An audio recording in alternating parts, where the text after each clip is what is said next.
All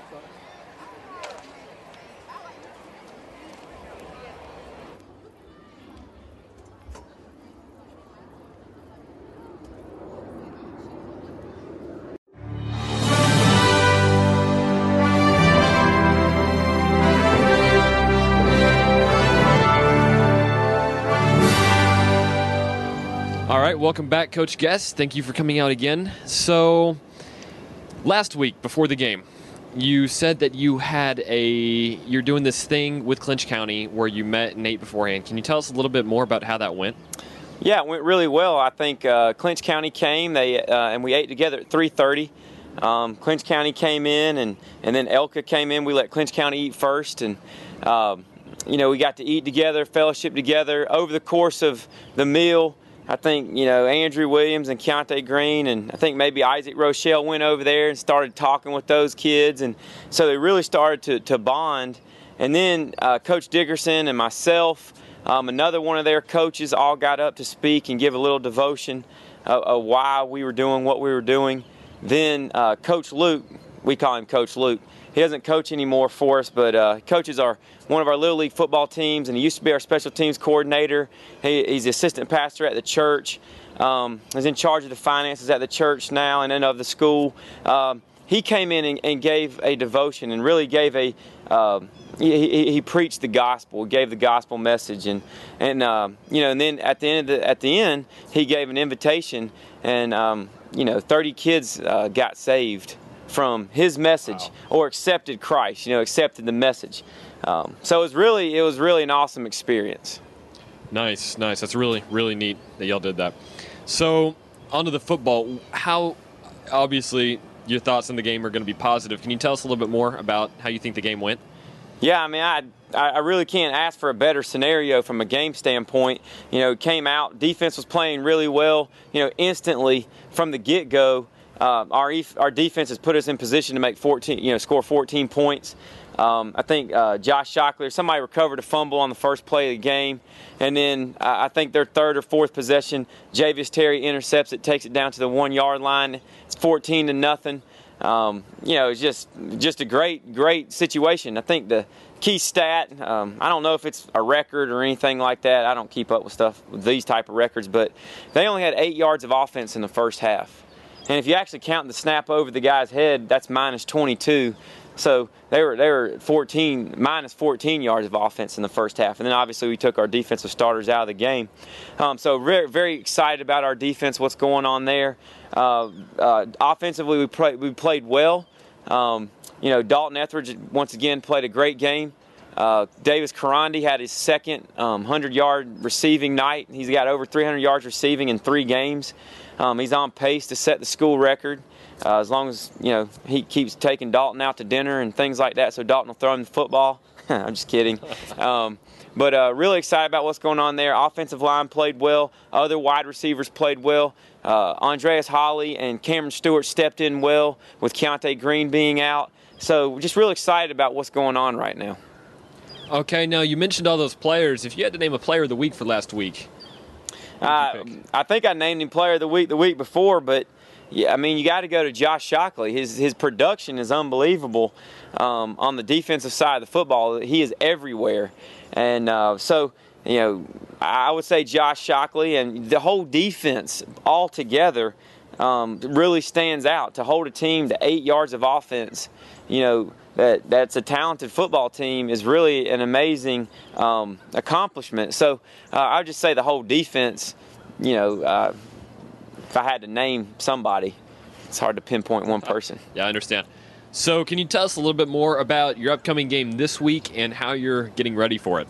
Yeah, Hapeville Charter. We played them in JV probably 3 or 4 years ago. I think it was 3 years ago, maybe 2 years ago. We played them in JV, and they had not yet had a varsity program, and they were pretty tough. I think they were the toughest team our JV played that year. So, when I was looking for games, we had obviously we had a game that was open this week of the season, and Hapeville Charter did too. Called them, and they accepted the invitation to play the game, and so we're going up there and playing this Friday night. They're a very talented team. They have players that have good players. So our kids are going to have to make sure that they know what's going on. And just like last week, we taught our kids about you have to do what you're supposed to do. You do your job.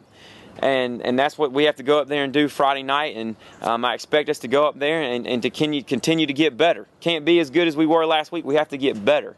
So that's the goal for Friday night. All right, that sounds good. Now, last week at the game we had some players who couldn't play. They were injured. Some really key players. Can you tell us a little bit more about how their injuries are coming along? Yeah, we actually have a pretty good amount of kids out. Brad Moore's out with a back injury. He's still going to be out, trying to get that healed up. We got to take him to the doctor to see what's going on. We don't know. Lane Timpson's still out with a back injury. Hopefully we'll get him back here soon. Lane's out, and that really hurts because Keontae Green's out. Keontae Green, and he's going to be out this week. DJ Curl is out. He's obviously our starting safety, and Isaac Rochelle is still out. So we don't have any of those guys back. Those are 5 key players. We've already lost Davis Watts for the entire season at the beginning of the year. So we're really, we got guys that can play, but we really have depth issues right now. So we need to get those guys back as soon as possible. Okay, now to wrap things up, we've had a decent number of people watching the show here, and plenty of people come to the game, and people are watching the stream. To all those fans out there, anything you might want to say regarding anything at all? I think it's the same thing I said at the beginning of the year. Our main focus of Eagles Landing Christian Academy football is Galatians 2:20, and that's being crucified with Christ. And then our philosophy is win the day. And that's what we want to do. That's what we want to strive for. And I want to challenge people to really focus on that. From a football perspective, we got to get better every single day. We got the kids come in, they watch film at 6, they watch film after practice. They do all types of things. They're always trying to get better, and we're pushing them. Get better each day. Get better each rep. Win the day.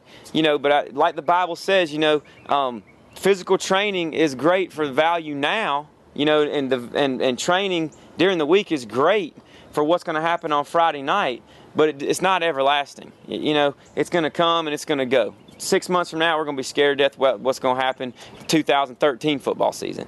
So that's why the whole philosophy of win the day is really from Galatians 2:20, be crucified with Christ and live in Him and win each day in Christ. That's the goal. That's the real challenge. It's easy to go out there and practice when you think about it. All I got to do is go out there and practice. It's easy to work. It's hard to live for Christ each and every day and die to our sinful selves. So we don't want to lose focus of that is the true mission. Not being where we are ranked in the polls, not where we're going to end up, but living a Christ that glorifies Jesus Christ. All right, it's a great message. So thanks for coming out again, Coach, and good luck this week. Thank you.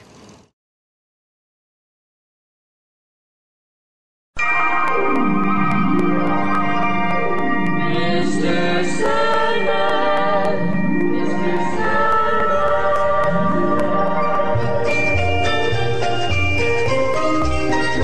Mr. Sandman, bring me a tree. Make her complexion like peaches and cream. Give her 2 lips like roses and clover. Then tell me that my lonesome nights are over. Sandman, I'm so alone. Don't have nobody to call my own.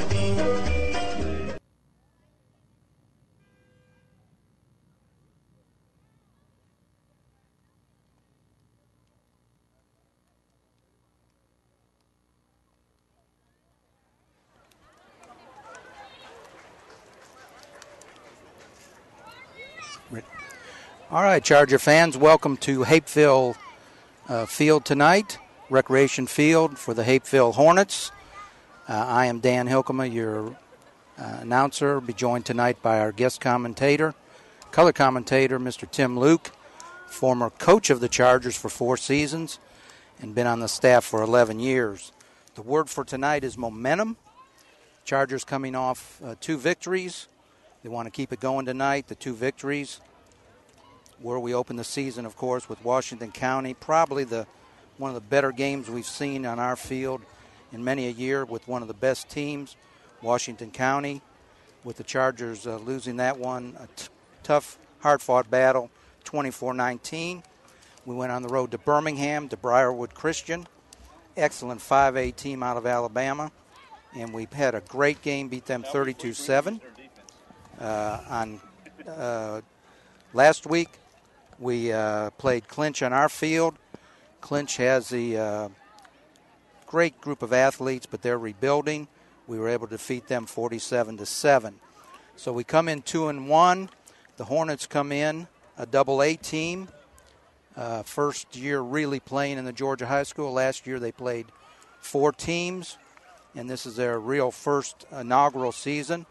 They lost their first game to Prince Avenue Christian, who down the road we may see in the playoffs. Excellent team, 47-6. Last week they lost to 5A North Springs, 28-6. But the word on the Hornets is talent, individual talent. Coach, you've kind of looked at them a little bit. What's your feeling? They are very talented, very athletic, a lot of speed. In a lot of ways, they have kids that look better than Clinch County did. They've got several kids. There's about 4 or 5 of them on this team that are college caliber players that actually look better than some of the very, very young kids that Clinch brought up to our place last week. And believe it or not, Dan, this is not the first time that we've seen this team, even though they really are playing a Georgia High School Association schedule for the first time this year, a full schedule in region play.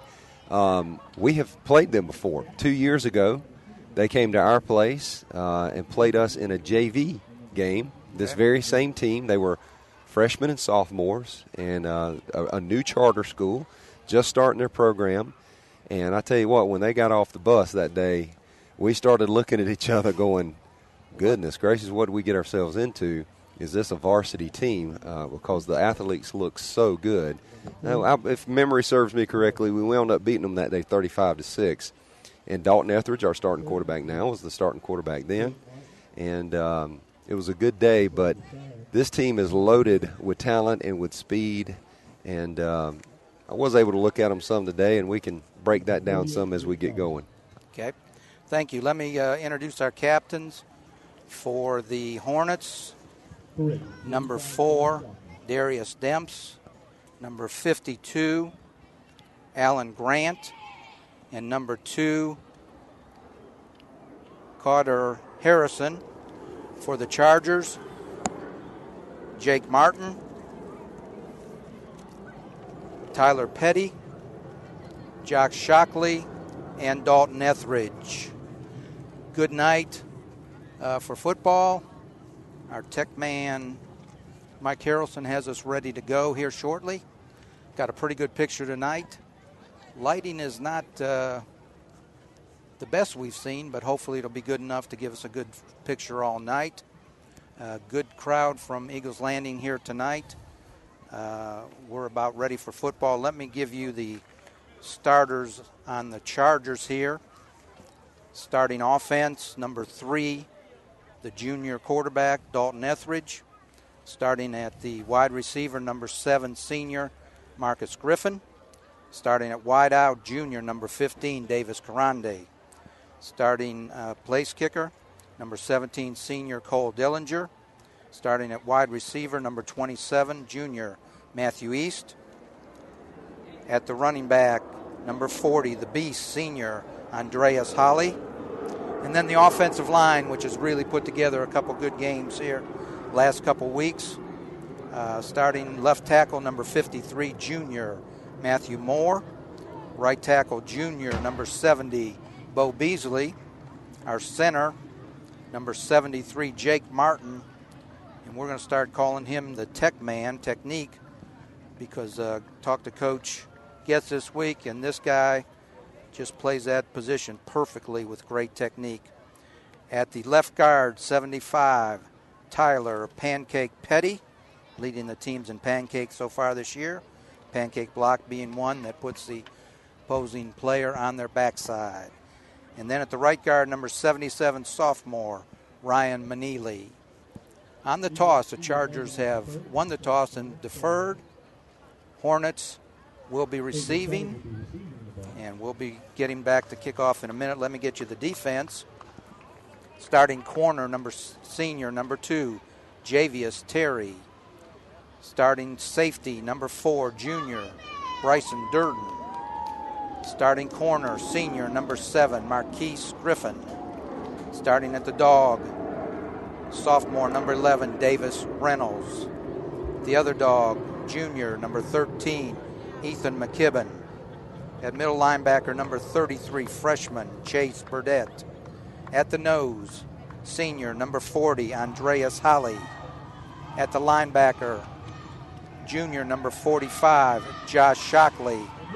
And at defensive end, number 48, sophomore, Nick Dawson. At linebacker, junior, number 52, Alex Jarrett. And the defensive end, Andrew the Hulk Williams, number 79. And that completes the defense. And Dan, I don't believe we have their starting lineup delineated up here, but just from watching some film today and talking to our coaches, I can tell you that we have to stop number 4, Darius Demps, but especially number 24, Joseph Ross. Ross is a tailback, and Demps also gets back there at tailback some too. Their quarterback is number 5, and for whatever reason here on this roster that they gave to us, they do not list his name.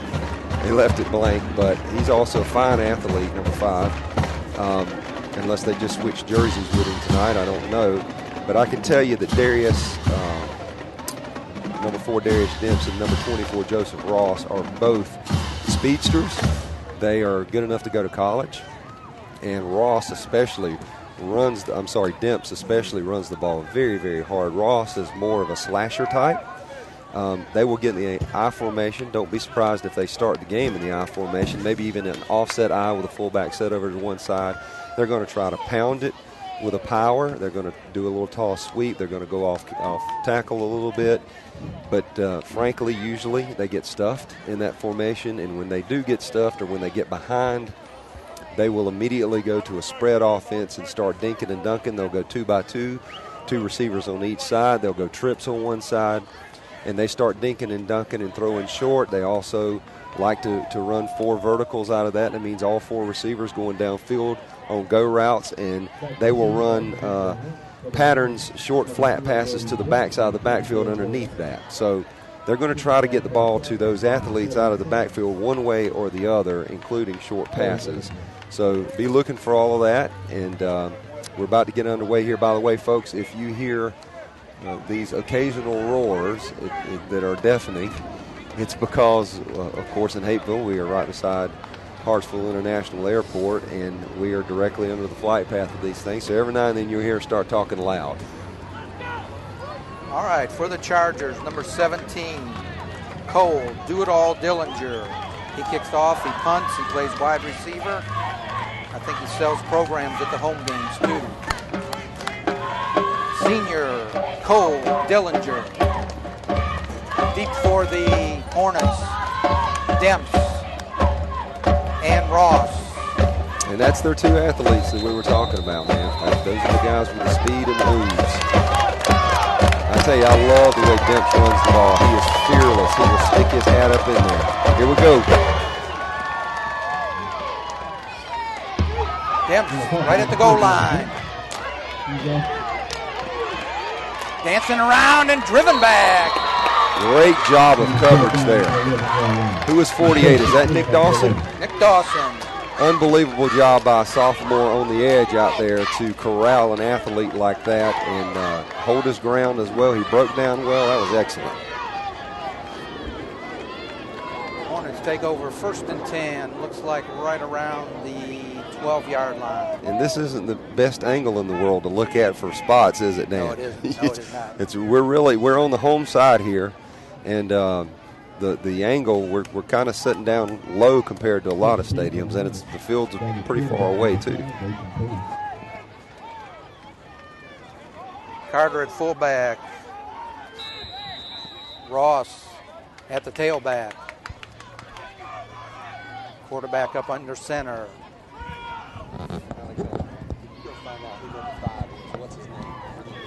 On the pitch. Ooh. Host of Chargers. And they came out in the eye just like we had talked about. And against really good teams like ELCA, they're probably going to struggle a little bit. They're tall, but they're not very wide up front, Dan. And just to be honest with you, I'm not trying to be ugly or anything, but they don't look like they've been in the weight room a whole lot. They're not a very physical team. They're just a very athletic team. Second down and 10. Ross again at tailback. Chargers look like they're going to blitz. They do. The quarterback under pressure. Puts it down. Burdett on the tackle. And it's going to bring up third. About 7 from the 15.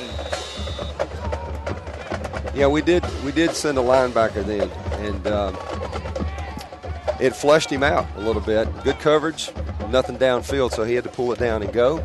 And we reacted really well to that. They got about 6 yards to go here. We can force a punt. Out of the gun, Trompool at the quarterback. Good rush. Oh, we hit him in the backfield. The Shocker, Josh the Shocker Shockley, leveled Trompool. He barely got that pass off. He went nowhere, and it's going to bring up 4th and 6 as he was shocked by the Shocker. And Trompool will not be able to take a whole lot of that kind of punishment from Mr. Shockley. I tell you what, he is playing at a very, very high level right now. Josh has just been incredible. I thought especially from Birmingham on, these last 3 games, he's been incredible. No snap. Terry back. Oh, he picks it up nice. Look at him go. With a move. The streak. Fumble. Oh, the ball's fumbled. Let's see who got it. We fell on it, looks like. Very the Chargers fortunate. got very fortunate. You are right. He got hit pretty good. Give Andreas Holly a lot of credit. Andreas the Beast Holly on the ball. Chargers come out. They're ready to go. Looks like we're going to try an up-tempo pace a little bit here. I tell you, Dan, I understand why he does. Kids do things like pick up that punt like that. They're trying to make a play, but that is always dangerous. A scary thing to do. And it seems like every time they do it, even if they get upfield a little bit, something happens like that. You got it right. Chargers, 1st and 10. Hornets, 33. Oh, Marcus Griffin, look at him go to the outside. Mr. GQ. The guys call him GQ. They said he plays good, but he wants to look good while he plays. So he gets 5. So we're going to go 2nd and 5 inside the 30 at the 28. Tell you what, I give all the credit in the world to their defensive end on that play. He did a great job of getting down the line and making a great play. Looked like we're going to get more. East in motion. The big back, Cam Stewart. Running hard inside. Stopped by Demp. The ball was fumbled. Oh, my. Hornets are on at number 17. Marquise Greer. Marquise Greer about picked up the first down, but Stewart coughed it up. Hornets are going to take over 1st and 10 at their own 23-yard line. And that's one thing that you don't want to see among anybody, but especially your young pup coming in. He's trying to establish trust with the coaches, and coaches know that they can count on him to run the ball and protect the ball. But, Cam's being forced into action here. We're still really nursing a lot of injuries. We have Keontae Green out again. We have Isaac Rochelle out. We have DJ Curl out. That's 3 preseason All-State players who are out of this game. Of course, there's a lot of wisdom in that. No need pressing them into an action in a game that we feel like we should win. But especially with next week being an open date, that gives us another 2 weeks to heal those boys up for the big Holy Innocents game on the 29th. Trompool out of the gun. Ross in the backfield. Straight ahead to Ross. Ooh, stacked up pretty good. Ball comes loose. And we pick it up. They have not blown it. Oh, they blew it dead. All right. The Hulk came out of it. Mr. Williams was going down the field. Now, are they going to say it was down before the fumble? I think that's what they're trying to say, but I honestly believe that they didn't get a good look at it, so they're just going to say it was down. It did not look like it was down to me. 2nd and 9. We'll give them one on Ross on the pickup. Dan, our defense has just been swarming. The last 3 weeks, it's really swarming. It's like they're latching on to what Coach Derek Chastain has taught them and switching over to this new 3-5. They figured it out, and they are swarming. Trompool out to Ross. Oh, good coverage, Jareet. And a host of oh, look at there. Goodness. Andreas Holly just flipped Holly. Yep. Andrew Williams. Jareet with the first hit, and the 2 other guys finished him off. Very little gain. It's going to bring up 3rd and about 8. Yeah, our defense has really come to life. Well, you mentioned Alex Jareet, and he's one of the ones that has been such a key part of this great start for the Chargers early in the season. He's been pressed into action, too, because of Keontae's absence, and so has the another pup out there, the freshman. I'll let you call this. Trompool on the roll. He's got a completion. Oh, we're going to stop him a little short.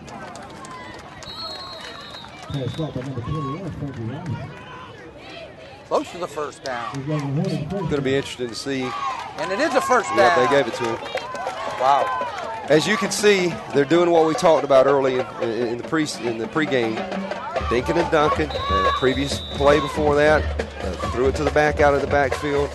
They try to methodically. It's really a ball control offense, if you want to know the truth about it, but they do try to work to space and get the ball to their athletes out in space. And I mentioned the other young linebacker who's been pressed into action is Chase Burdett. He's just a freshman, and he's done a great job. Trompool out on the outside. Oh, look at him get hit. Woo! Javius, the streak Terry, greeted number 21, Frankie Robinson. Frankie will remember that one in the morning. And you know what? He had to make that play because we blitzed Davis Reynolds just inside of him, and that left Javius by himself out in the flat. And if he don't make that play, there's a lot of real estate behind him. I don't think that was anything but pure luck on Hapeville's part that they threw to the side that we were blitzing to. They didn't pick up a hot read or anything like that, but heck of a play by Javius. 2nd and 8. Handoff. There he goes. Oh, look at he go. Oh, he got hit good. Bryson Durden, but not before a first down for Joseph Ross. Out to the Hornets, 48-yard line. And that is the danger of playing these type teams. You can hold them, you can hold them, you can stuff them, you can knock them back. You can knock them back and you can hold them, and then all of a sudden, one play, boom, they pop it, and they go 15 yards on you. And that's because of athletes like Ross. Now he's tapping his helmet and saying, "Take me out of the game, Coach, I'm tired." So I don't know if he's going to be able to take much punishment. We get Mr. Dempson at the tailback. Now this cat will run it hard. 1st and 10, Hornets at their 48. Oh, ball snap. It's loose. Quarterback, I think it hit a lineman maybe. It never got back to the quarterback. Going to lose 2. Andreas Holly was there greeting them. Dan, he's in shotgun, and the center actually snapped that and hit his own butt. And he didn't get it back to him. A little bit embarrassing there. Yeah. And that's at least the second time that they've had trouble with their snaps tonight. 2 or 3 times now they're having trouble. Trompool drops right over the middle. We're pretty fortunate right there. They could have thrown a flag. They really could have. Josh got, and the reason that they could have thrown the flag there is even though it was a short route and very quick, Josh Shockley had his back turned and was turned to the pass itself and was actually face to face with the receiver, and we're fortunate that he didn't get called there because he was bumping him. Could have been face guarding. 3rd and 10. Interesting play here in the first quarter. Hornets have taken the kickoff. Screen. Oh, we got a screen coming. He's going to throw it out of bounds. Ought to be a flag. There it is. Yep. There it is. Trompool threw it out of bounds, but we're going to get some penalty yardage on this. Under pressure. Andreas the Beast Holly. Well, you'll accept this because it's an automatic loss of down. It'll be 4th down, and they'll have to punt, and it's at the spot of the foul. So they're going to lose the yards, they're going to lose the down, and they're going to have to punt. And Dan, I'm sure you've heard before that you tell the quarterback to, when they're in trouble, throw it in the stands. Well, he took that literally because he just literally threw it in the stands about 4 rows up into these concrete bleachers. He just happened to do it, throwing it almost straight sideways. So we're going to mark off, let's see, 5 or 15? It's supposed to be 5 from the spot, isn't it? Spot foul. Well, I thought it was you just placed the ball at the spot of the foul, but like a sack. But they're marking it. There it is. They do that. Yeah. Right. At the 37, Javius Terry back. Chargers have had the ball one set here. We're down in under 7 minutes. Hornets have controlled the first quarter. Have you ever seen a punt formation like this, Dan? They've got one wing to the left side, and they've got 2 personal protectors stacked in an I, and then a punter about 12 yards deep. I've never seen this in all my years of coaching special teams. Oh, we get through. Boy, he kicks it low. I think we're going to get one of those before. Oh, Javius Terry. He fell down. He had some space on that left side. He really did. If he could have hit it quick enough, he could have gotten upfield. But you noticed something there that you just said. His punts are very low, and I noticed today in watching film that they don't block very well. It's going to be a good opportunity tonight to block a punt to go after him if coaches so choose to do that. Chargers take over 1st and 10 at their own 34-yard line. Stewart back in the backfield. Dalton, the rifleman Etheridge at the quarterback. Got motion. Dalton keeps it. Oh, look at him go. Good gain. Out to the 40, maybe 41. Tackled by James Destrays with help from Grant. Nice gain. And that's Dalton's specialty, Dan. He makes a living with his legs. He's very, very good passer, but what makes him so special and what has revolutionized our offense is his legs. 2nd and 2, and he goes again. Fake the handoff to East, right up the middle. Gets the 1st down. 1st and 10 Chargers. Hit by Tops and Ezra, but not before a 1st down Chargers at their 46-yard line. And if you'll remember several years ago, in fact, it was 2007 in Coach Guess's first year with the Chargers, he inherited Wes Carter at quarterback. And until Dalton, Wes Carter was the best hybrid quarterback that we had ever had at ELCA.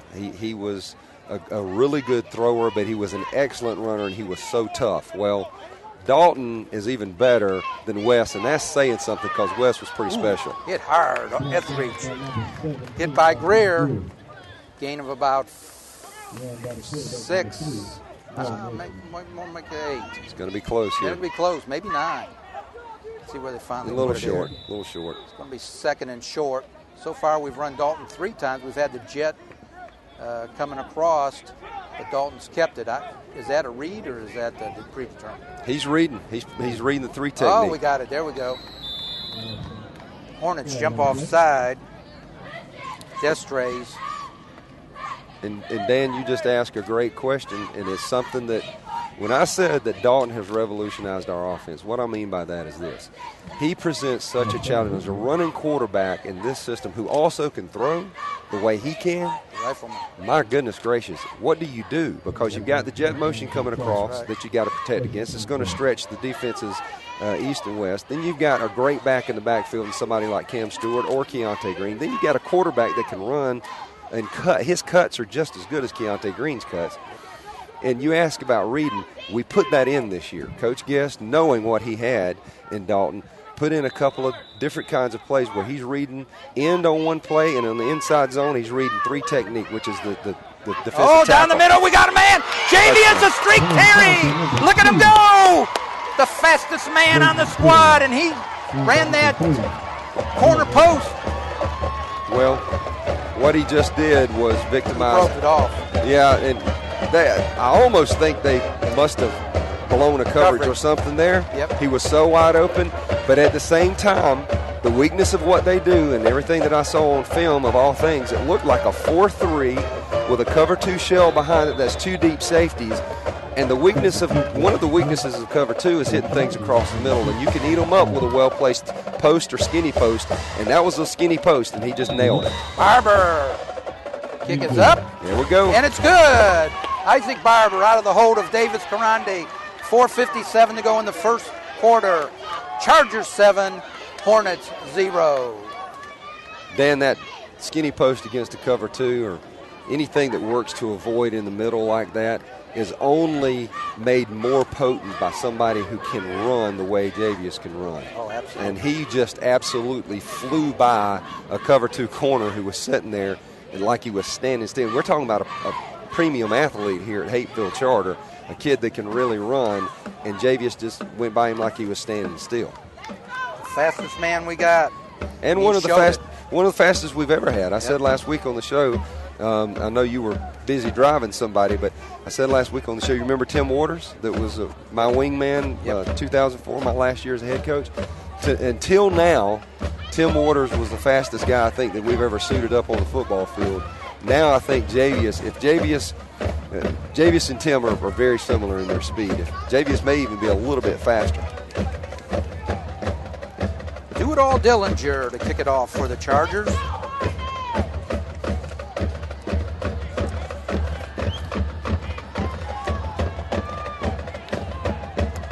Dempson Ross.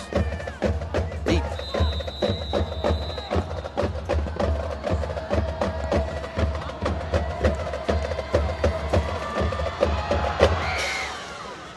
Gonna be Demps. He's dancing to the outside. Oh, he steps out. Almost stepped out of the tackle. Nice job. Looks like Javius Terry on the tackle. Mr. Demps is brought down right about the 18. And Coach, being a former special teams, I know that would make your heart glad when it's inside that 20. What I liked about, absolutely, but what I really liked about that more than anything was just the swarming coverage by our team. It was wave after wave of guys, everybody well positioned.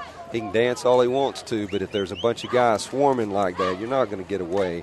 And what I said this last week too, what I love about that scheme that Coach Chastain has put in on kickoff is we are being fearless about it. Even against the Clinch counties of the world and the Hapeville Charters of the world, we're kicking deep to their best athletes, and we're saying we're coming after you. Trompool under. Drops back. He's going to throw. He's going to throw the streak down the. Oh, nice coverage. Marquise Griffin. There's their 4 verticals that they like to run. They came right out of the bat and trying to get a whole slew of kids downfield running go routes. And he chose the one down the sideline covered by one of the best cornerbacks that we've ever had in this school, and Marquise was in great position. So we got 2nd and 10 at the 18. Trompo showing a pretty good arm. The one thing that Hapeville has to guard against, their coaching staff here, is getting desperate real early. And just because ELCA has scored doesn't mean you have to come out and start throwing caution to the wind. Trompool again, right over the middle. Oh, we tip it. Burdette tipped it. Well, he just threw into a lot of coverage. He threw across the middle, and there were 4 white jerseys of ELCA standing there, and one poor kid in the middle that he better be glad he did not catch that. Might have paid the price. So we're going to go 3rd and 10 from the 18. Charger defense picking up where they have the last 2 ball games. Awfully tough to make yardage, let alone first down against this defense. 3rd and 10. Trompool out of the gun. Ross standing beside him. Trips right. Low snap. Right down. Oh, got a man wide open. I don't know what happened to our coverage. Well, I give them credit there. Ethan McKibben on the tackle, but not before Hornet first down. Dan, they are either getting awfully lucky with some of their play calls at the perfect time, or they truly have coached up Trompool to throw to the hot spot after it's being vacated by a blitzing linebacker. That is twice early in this game that he has thrown to the side that we have blitzed from, and he threw immediately. So I find it very hard to believe that this kid would be coached up well enough here to do that, but maybe they have. We brought Shockley off the edge that time, and he filled that void by throwing a pass straight to it, and that's what you do. Ross to the outside, running hard. Gosh, he's quick. He is so quick. Quick young man. Nick Dawson starting in place of Isaac Rochelle. Nice job there. Gain of a couple. Now make it 3. Make it 2nd and 7 at the Hornets 40-yard line. And again, this is 3 minutes to go in the first quarter. Hornets have had the ball probably 80% of the time, so they've got to feel good about that. 2nd and 7. Chargers. Trompool under pressure. Gets it off. There they are, hitting their back out of the backfield again, Dan. Carter. Tackled by Durden and Jarrett. Seems like every time we blitz, Coach, they get that hot receiver. Yeah, they're doing a good job of counterpunching on us right now, and I got to give them a lot of credit. But they're doing what they do, and they're trying to dump the ball short, find their receivers, including they love to throw their backside of the backfield, and they found another void right there in the flat. Placed right, we sent Davis Reynolds again. They dumped it right over him. So we go 1st and 10 for the Hornets at their 48.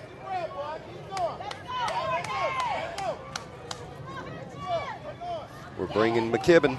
Oh, stuffed him right in the middle. Harrison still won't go down. We're Shockley jockeying for that ball. Somebody stood him up, and the next 3 guys were trying to pick it out of there. I tell you what, we talked about they didn't look like they'd been in the weight room much, but Mr. Harrison's been somewhere. Mr. Harrison. That's a grown man. Yep. Yeah, he was not going down. So we go 2nd and 12. Let's see if the Chargers blitz this time or see if they play pass defense. Dan, we're being very aggressive. Coach Chastain is really sending the heat, and that's part of the nature of the 3-5 is you only got 3 defensive linemen, so if you're going to bring somebody, if you're going to have a rush of 4 or more, you got to bring somebody. Trompool on the cross. Oh, what a penalty flag down. A one-handed catch by Moulton. Let's see what the penalty is. Hold on, Hapeville. Hold on the Hornets. Boy, negates just a pretty play, pretty catch. So we'll take it. And Mr. Trompool has been pretty accurate. I tell you what, he's impressive. He didn't look this good on film. I can tell you that. I don't know if he's just having a real good night or what, but he was much more erratic and shaky on film. Of course, you get better as the season goes on, and nothing improves you like the fire of battle, and you get sharper and sharper. I tell you what, we were fortunate on that. Yes, we were. The umpire threw that. Kinda. Yeah, he did. I was wondering why it was out there so far. Yeah. It was the umpire threw that. He's situated behind the linebackers, and that's exactly where that route went. It crossed right in front of the linebackers, and he got past Chase Burdett there and made an unbelievable one-handed catch. It was beautiful. 2nd and 19 from the 41. Hornets, Trompool. We're too deep. Down the middle, got a man. Oh, right in the zone. They tried to hit across the middle on a cover 2, which is, that's one of the soft spots open in the middle. And so they're doing some good strategic stuff here that's showing that they're well prepared for this game. We'll bring up 3rd and 19. I will point out they lost to Prince Avenue, who's one of the top 8 teams. They lost last week to North Springs, a 5A team, 28-6. So they haven't exactly been playing the Sisters of the Poor. No, they haven't. And in playing Prince Avenue the way they did, and I watched some of that film today, you got to remember Prince Avenue's defensive coordinator is Richard Bell, who used to be the defensive coordinator at the University of Georgia under Ray Goff. He has done an unbelievable job with that defense at Prince Avenue, and they look tough on that film. Trompool, he got nervous feet. He's going to pull it up. He's going to go. Great job of Davis Reynolds there, of coming up from his dog position, basically a safety position, and one of the 5 linebackers. It's a safety hybrid type position. We call them dogs, and broke down and did not let a superior, wonderful athlete get loose on that. That was a great job of coming up and playing his responsibility. 4th and 13, Reyes. Let's see. Oh, he gets a high kick this time. Better fair catch. Terry goes back. Nice fair catch. Good job. That one could have rolled a whole long way. So the Chargers will take over. 1st and 10 at their own 18. 44 seconds to go in the first quarter. Hornets have held the ball probably 70%, but the Chargers lead on the board 7-0. 44 seconds left in the first quarter, if that clock is reading correctly, functioning right. Stewart in at the running back. Etheridge, the rifleman, at quarterback.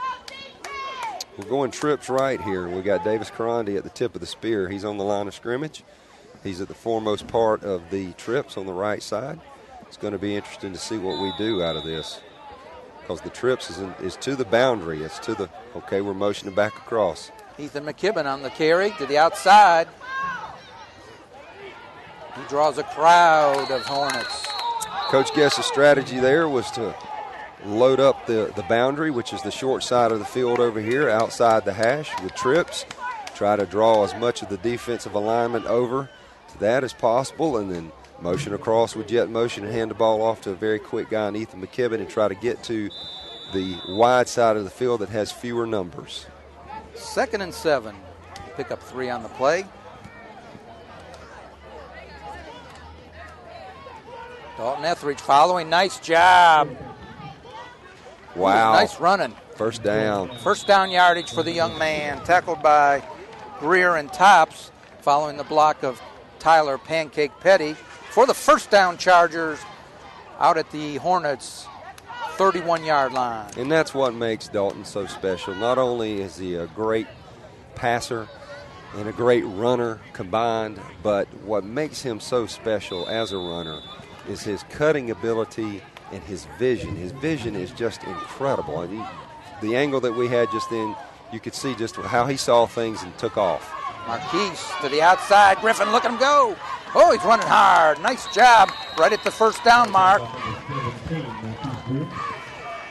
Here's the and the end of the first quarter. Score Chargers 7, Hornets 0. We'll be back after a commercial.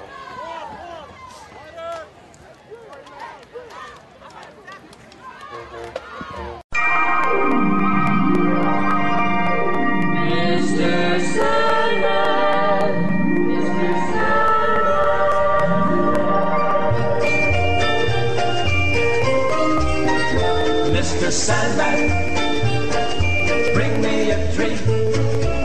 Make her complexion like peaches and cream.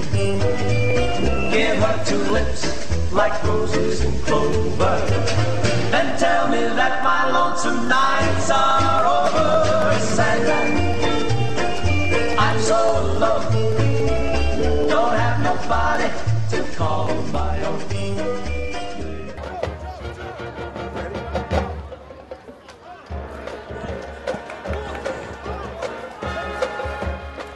Back to action here, folks.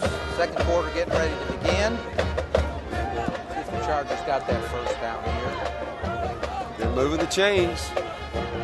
No, actually all they're doing is flipping the field. Let's see, yeah. Just now flipping the field. A little bit late with the officials.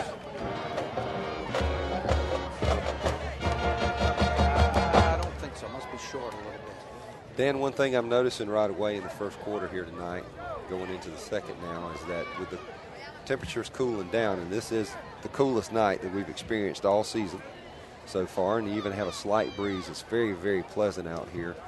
We're using Javius and we're using Marquise Griffin on offense more than we had been in the last few weeks, especially over in Birmingham when it was just so humid and hot. Could have rained. I mean, I think they each played about 1 offensive series, and then Coach Guess had to shut them down and just keep them on defense where they were really, really needed. So we're a little short, going to come up 2nd and 1. Trips left again. To the inside to the near boundary. Marquise. Dalton. Running hard. Finally stopped by Harrison. Not before a Charger, 1st and 10 Mark the ball at the 46. Man, his feet. Dalton's feet are just incredible. And really, if you were going to start from scratch and build a quarterback for this type of offense, it would look like Dalton Etheridge. His feet and his vision are just incredible. And we haven't had this since Wes Carter left our school. And Coach Guess is, you know, you just hear him talk about Wes a lot because of the respect that he had for his ability, but also what he did for our offense. Matthew East to the outside. Oh! Might have been a long run. Greer came through with a nice tackle. Still got 4 on the play, but that one could have got big because we had a wall outside. He likes to run that, get that wall, so it's going to bring up 2nd and 6. You know what that is? That's a tribute to the athleticism and the speed of Hapeville, because that looked like it could go big. Yep. And the next thing you know, he's on the ground. Out of nowhere, this kid flashes across the formation and makes an ankle tackle. Yep.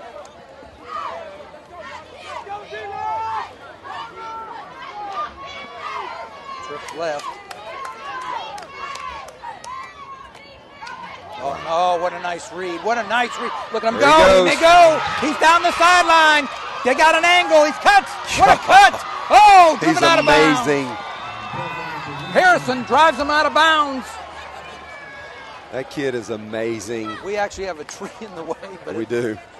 Looked like he got down to about the 2-yard line. It's 1st and goal at the Oak. That's all we know. That's all we can see. Mike Harrison's laughing over that. Did you get around that tree? No, I didn't. Good luck with that. Unless he's got infrared, we can see body heat through the limbs, but that's about it. Looks like they're marking about the 2. What a run. Coach, 48 yards for Dalton Etheridge. Oh, he's so special. That was just beautiful. And 1st and go. To add to the package, Dan, we talked about, I mean, we're going to talk about Dalton all year long, hopefully, because hopefully he stay healthy. But to add to that package is deceptive speed. Absolutely. It's amazing how fast he is. There he goes, right behind Touchdown. Cam Stewart. Touchdown, Chargers. Stewart with a nice block. And you know, you don't realize how fast that kid is until you see that kind of situation right there where he breaks free against these kinds of athletes. Absolutely. And nobody's really catching him until it's 40 and 45 and 50 yards downfield and they had an angle on him. Made him cut back. Yeah, and he's this big old thick, broad-shouldered, thick-legged kid that you look like, oh, he's going to rumble for 20 yards because it's wide open. And next thing you know, he's at the goal line. Barber, Rondi puts it down. Uh-oh. Ugly but good. And that one is good with 10:36 to go in the 2nd quarter. Chargers go up 14-0. We haven't had the ball much this first half, but when we've had it, we have scored. Hornets have really done a nice job of ball control on us, moving the ball, but when we get our shot, we take advantage of it. And that's why the turnover from Cam Stewart early on, coughing the ball up, is the kind that turns Coach Guess's hair gray, is because you realize that it's going to be real hard to stop us.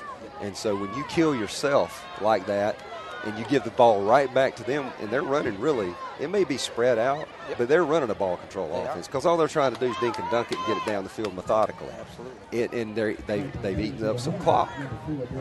But it's good to see how we have just popped right down the field, eating up big chunks of yardage. Deep for the Hornets, Demps and Ross. Do it all Dillinger to kick off for us. Great coverage so far tonight by the kickoff team. I think every time they've started inside their 20, which is a coach's dream. It is. Special team. But you want to know what a real coach's dream is against a team like this? A kicker that can put it through those goalposts on this kickoff. That would help. That's a coach's dream. Start at the 20-yard line, and you don't have any chance of any return, especially when you got Demps back there.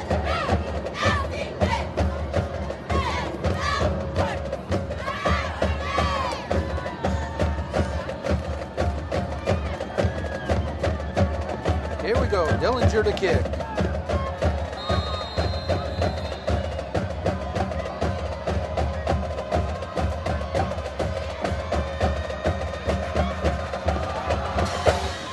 Kick, line drive, it may get, about the 2-yard line.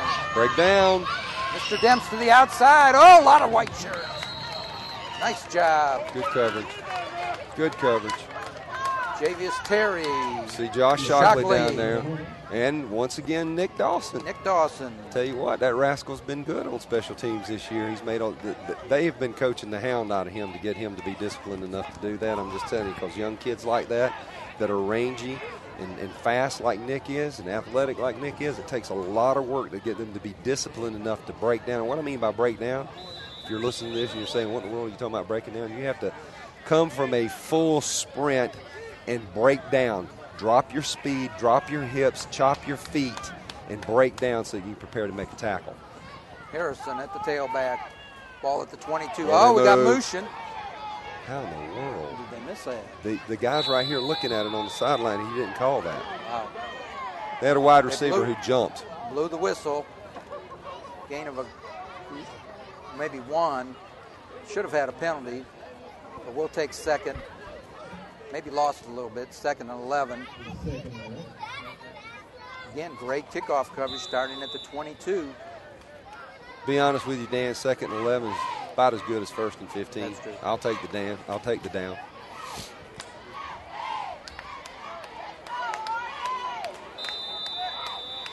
Oh, we got an illegal substitution, I believe, here. Yeah. And give credit to the white hat there. He's on top of it, man. He's on top of that one. So we're going to lose 5 and make it second and 16.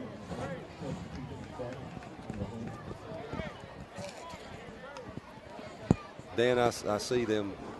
Hapeville's coming out. And on that last, here they are again. They're going 2-by-2 again. They just already abandoned the eye for the most part and spreading it out.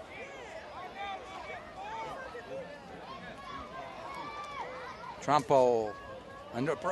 Nice pressure. We got a screen, got a lot of room. Oh! Josh Shockley. Josh Shockley upended him. Finished off by Burdett, I think. And Andreas Hawley was out Hawley, there, too. the beast. Yep. Nice job. That looked like it might go, and all of a sudden, shot out of a gun. The shocker knocks him down. And that has been par for the course for Josh Shockley all year long. It just comes like he shot out of a cannon into your picture screen like a bullet and really putting a lick on somebody. 3rd and 20. He truly is having an all-state caliber year in single-A football. He's been incredible. Trips left.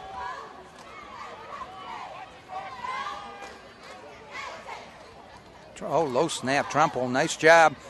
Ooh, pass. Intended for Thurman. 2 Chargers right on that one.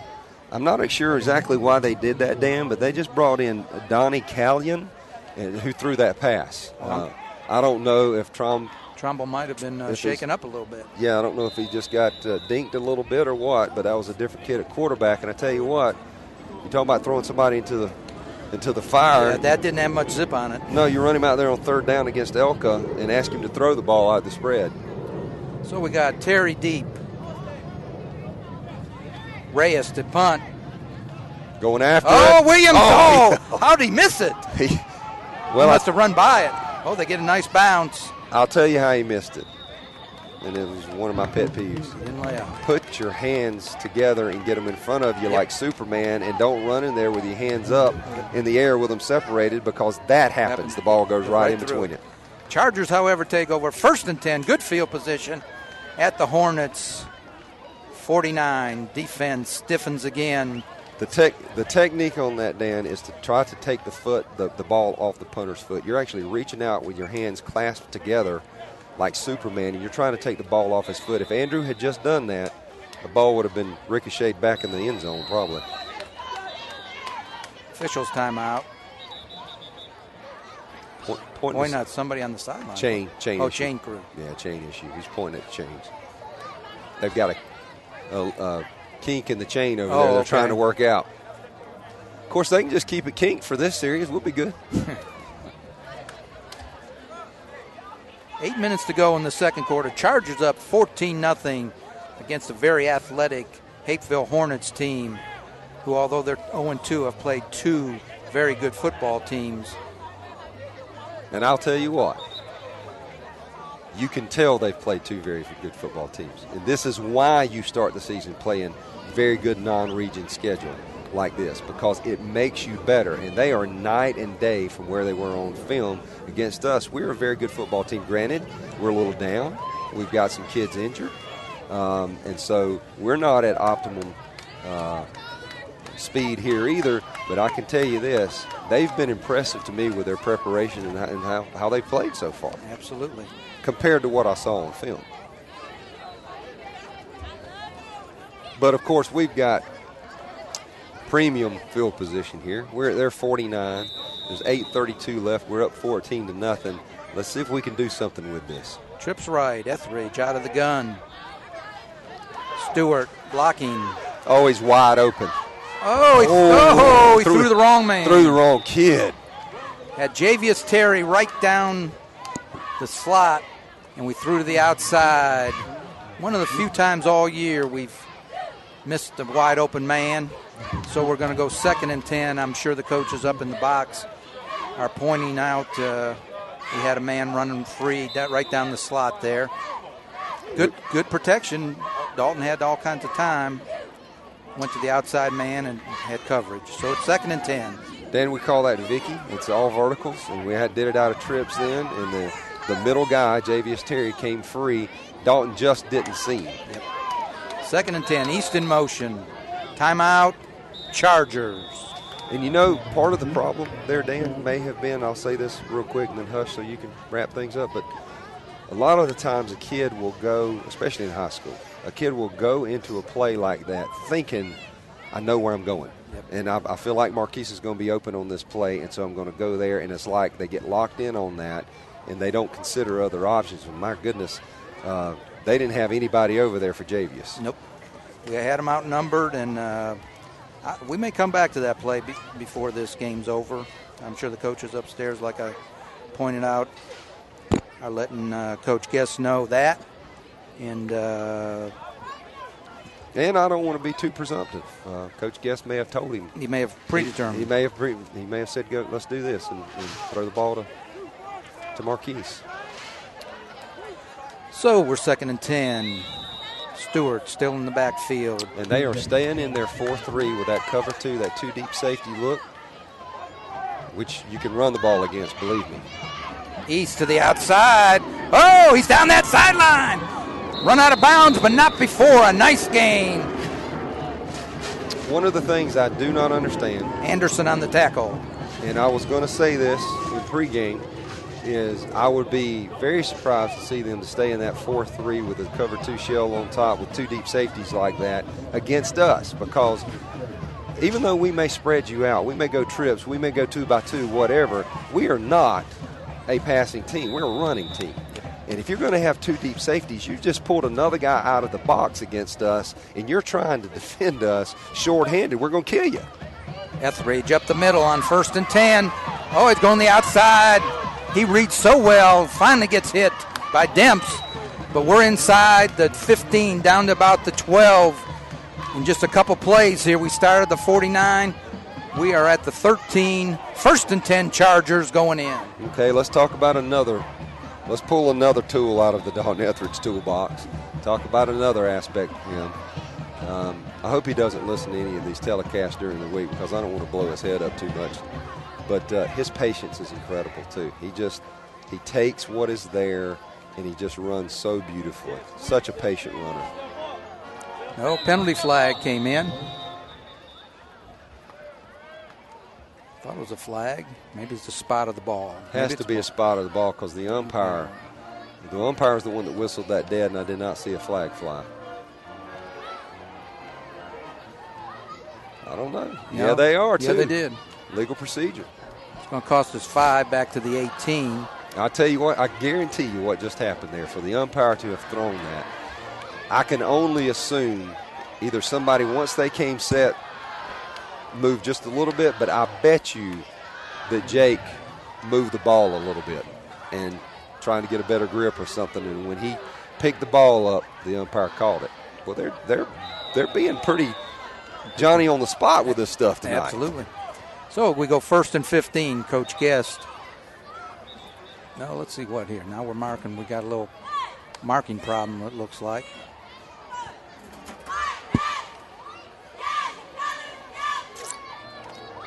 Should be first and 15. I don't understand. Well, what's the big confusion here? It was first down play. Yeah. Somehow we got penalized according to the first down marker. A lot more than 5. Well, it's certainly, unless the angle is just bad. Maybe the angle's bad. Maybe it's the angle. Looks like. But it looks like first and 16 to me. All right, Dalton. East in motion. We ran the freeze play. Oh, we got it back. Okay, finally. Yeah, this guy on the end. Dan, that's classic Coach Guest, too. You know, he comes right back, very heady, and says, let's go freeze play. Yep. Our freeze play is designed to draw you off. We're going to motion our jet guy across from slot like that and try and where we almost always snap it to be able to show fake or hand off to that jet. On freeze, we don't snap it. He runs by, and I sit there in practice sometimes watching these guys, and our own men, Coach Guest will call it out loud. He'll say, he'll call the play, and he'll say, freeze, freeze. The defense hears it, and our own kids still jump off sides. I saw it on back-to-back plays in practice the other day where we ran freeze twice, and both times same kid jumped off. Wow. So we're back first and 10. Each team drawing 5. East in motion. And he's going to the outside. No, we're going to get a hold, I think, on the outside. Nice play. Chapman made the tackle, and I think he was getting held at the same time, so we're probably going to lose some yardage on this. You are, and it's a spot foul, and it was behind the line of scrimmage or right at the line of scrimmage, and so it's going to be a good chunk of yardage lost here. But then they called that on Javius Terry out there. One of the hardest things in the world to do is perimeter block for that long, and Javius got called for holding. But I got to tell you, we could see from our angle here, Matthew should have cut that ball up inside of Javius. He actually had a pretty good block there, and Matthew tried to stretch it too wide. He should have cut it up. He had some room. Going to move it back, and it's going to, be first down again. Out at the 21.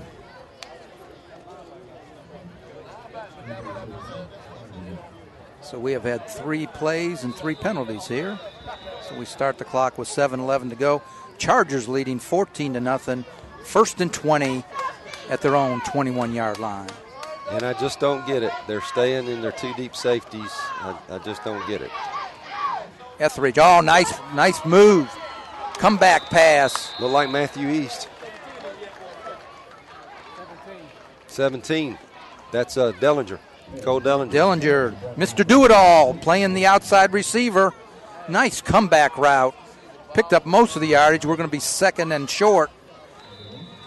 Dalton Etheridge right on the money. And you talk about Mr. Dellinger being the do-it-all. The reason he is he's such a good athlete. He is a terrific athlete, and he looked very athletic on that play. Dalton Etheridge, he may get in. He tiptoes in. Cam Stewart with the block, along with the right side of that line. Bo Beasley, Ryan Manili clearing the way.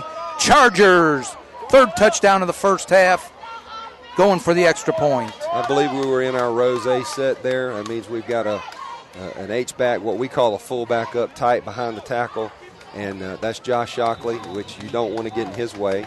And I'm going to be honest with you, that touchdown, that was the weight room. You just saw the whole left side of the defense collapse and go backwards. Karandi's hold, Barber's kick, drilled that one, and it's good. So with 6:17 to go in the second quarter, Chargers 21, Hornets 0. Another impressive drive. And it's pick your poison. How do you defend it? What do you do?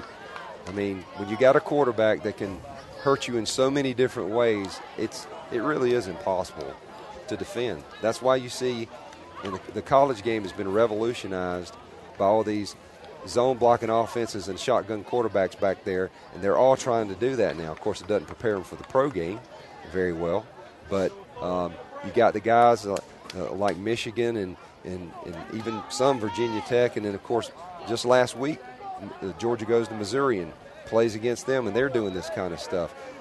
Dalton Etheridge is the kind of quarterback that will go to one of those schools and excel. Chargers kickoff. Demps and Ross deep. Dillinger assuming his kickoff duties. Just caught a pass on the outside. Also does our punting. So 6 minutes to go. Chargers still throwing a shutout at the Hornets. Let's see if we can get some good coverage here on the kickoff.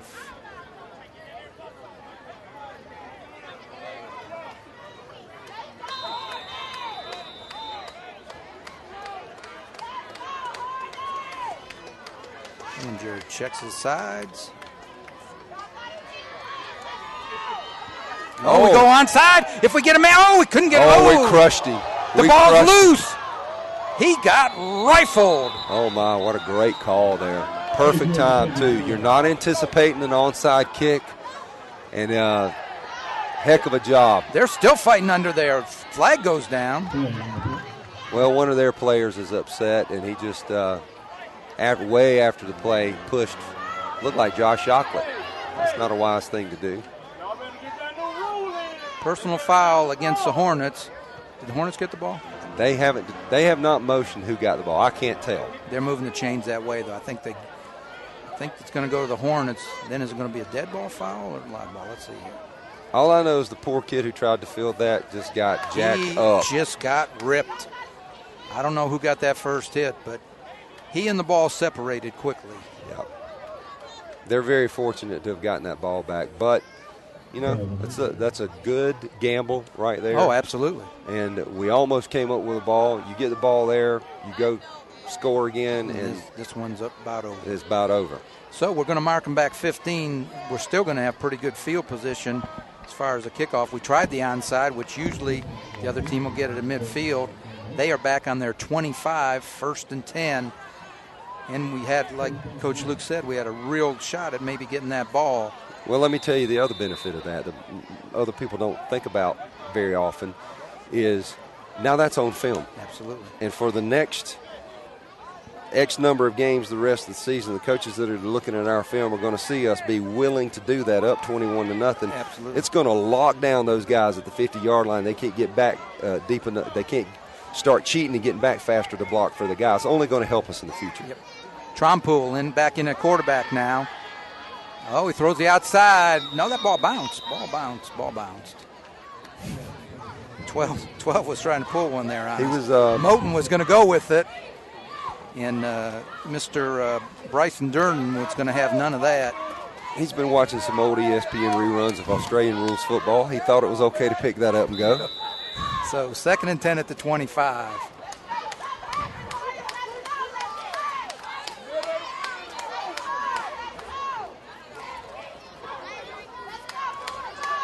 I just noticed one good thing. He may have been out there earlier, but I've just noticed him for the first time.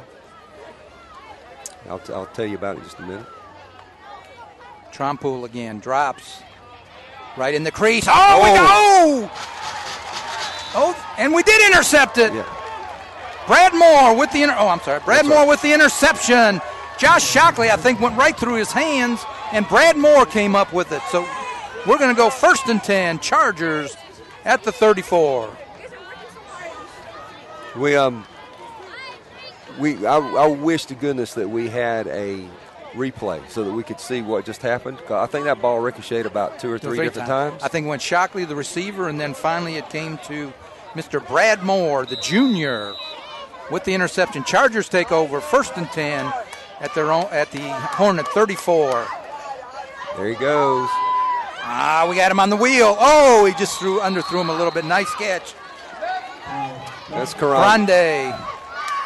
Dan, the only thing that saved that from being a touchdown then, and what a great play call that was on that wheel. It opened up beautifully, which a wheel is going to open up against a cover two. It's just wide open. You catch it in that void between the cornerback that sits and the free safety before he can get over. But the reason that didn't go for a touchdown is because we had a little bit of pressure. We had a leak on the front line, and they got through, and they rushed Dalton, and he underthrew it. 1st and 10. Dalton Etheridge draws a crowd. Going to gain about 3, I think, make it 2nd and 7. We're knocking on the door down about the 10. Hewitt and Anderson on the tackle. What I was going to say a few minutes ago on our last defensive play there is I had just noticed that Brad Moore was in the game. He was out last week with an injured back. He's back. Good to see him back. And it was good. He had a clean jersey on, so I think he had just entered the game, and on his first play got a pick. Dalton reads it. Oh, look at him go right down the middle. Demps gets him, but not before. He's inside the 5.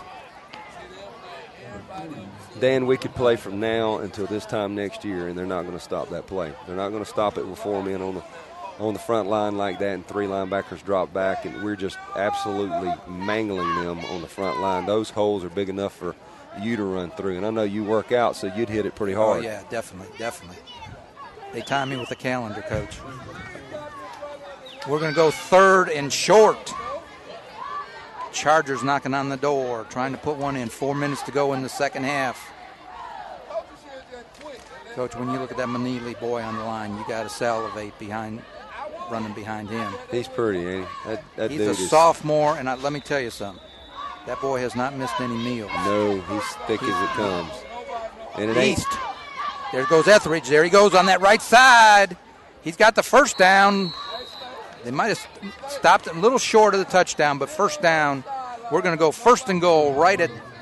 It's got to be 6 inches. Inside the 1. Yeah. You're talking about Manili. I watched him walking down the hallway today from behind. I just kind of walking behind him, I was noticing how he kind of lumbers down the hallway. That is a big, thick youngin', and it ain't that he's a doughboy either. No, he is rock hard. Absolutely. And the reason is that you talk about an absolute warrior in the weight room. That kid kills himself, and he's such a pleaser. He wants to please, and he loves Coach Guest, so he works so hard for him. 1st and goal. Etheridge gets where? Walks in untouched. Isn't that the 3rd touchdown for Dalton tonight? Yeah, I believe so. 3 out of the 4, and plus he threw the long one to Javius for the touchdown. Yep. Yeah, so run for 3 and thrown for 1. And you got the fans up here now begging for him to put the 5-3 in there. You got a daddy up here, somebody saying, put the 5-3 in there. He wanted to switch up, get another man on that defensive line. We are killing them up front, and they're not going to stop Dalton with 4 guys on that line. Barber in, Karandi to hold. Kick is up, it's good. 28-zip, 3:17 to go in the second quarter. Chargers lead, Hornets 28-0. Run!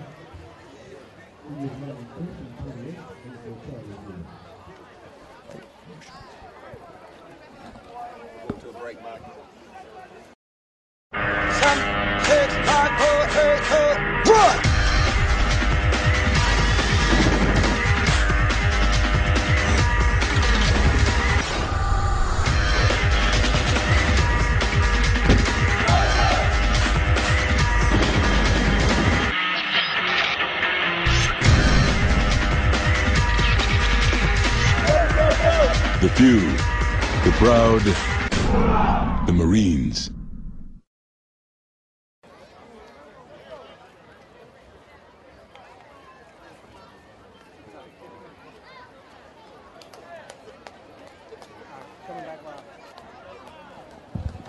All right, back to action here. Chargers up 28-0 against the Hornets, 3:17. Very athletic team. We've had to work hard for everything we've got tonight. Hornets have controlled the ball, although it's a little more equal now. I think Chargers probably have had the ball about 40%, but Hornets have had about 60%. Dillinger to kick. Demps and Ross deep.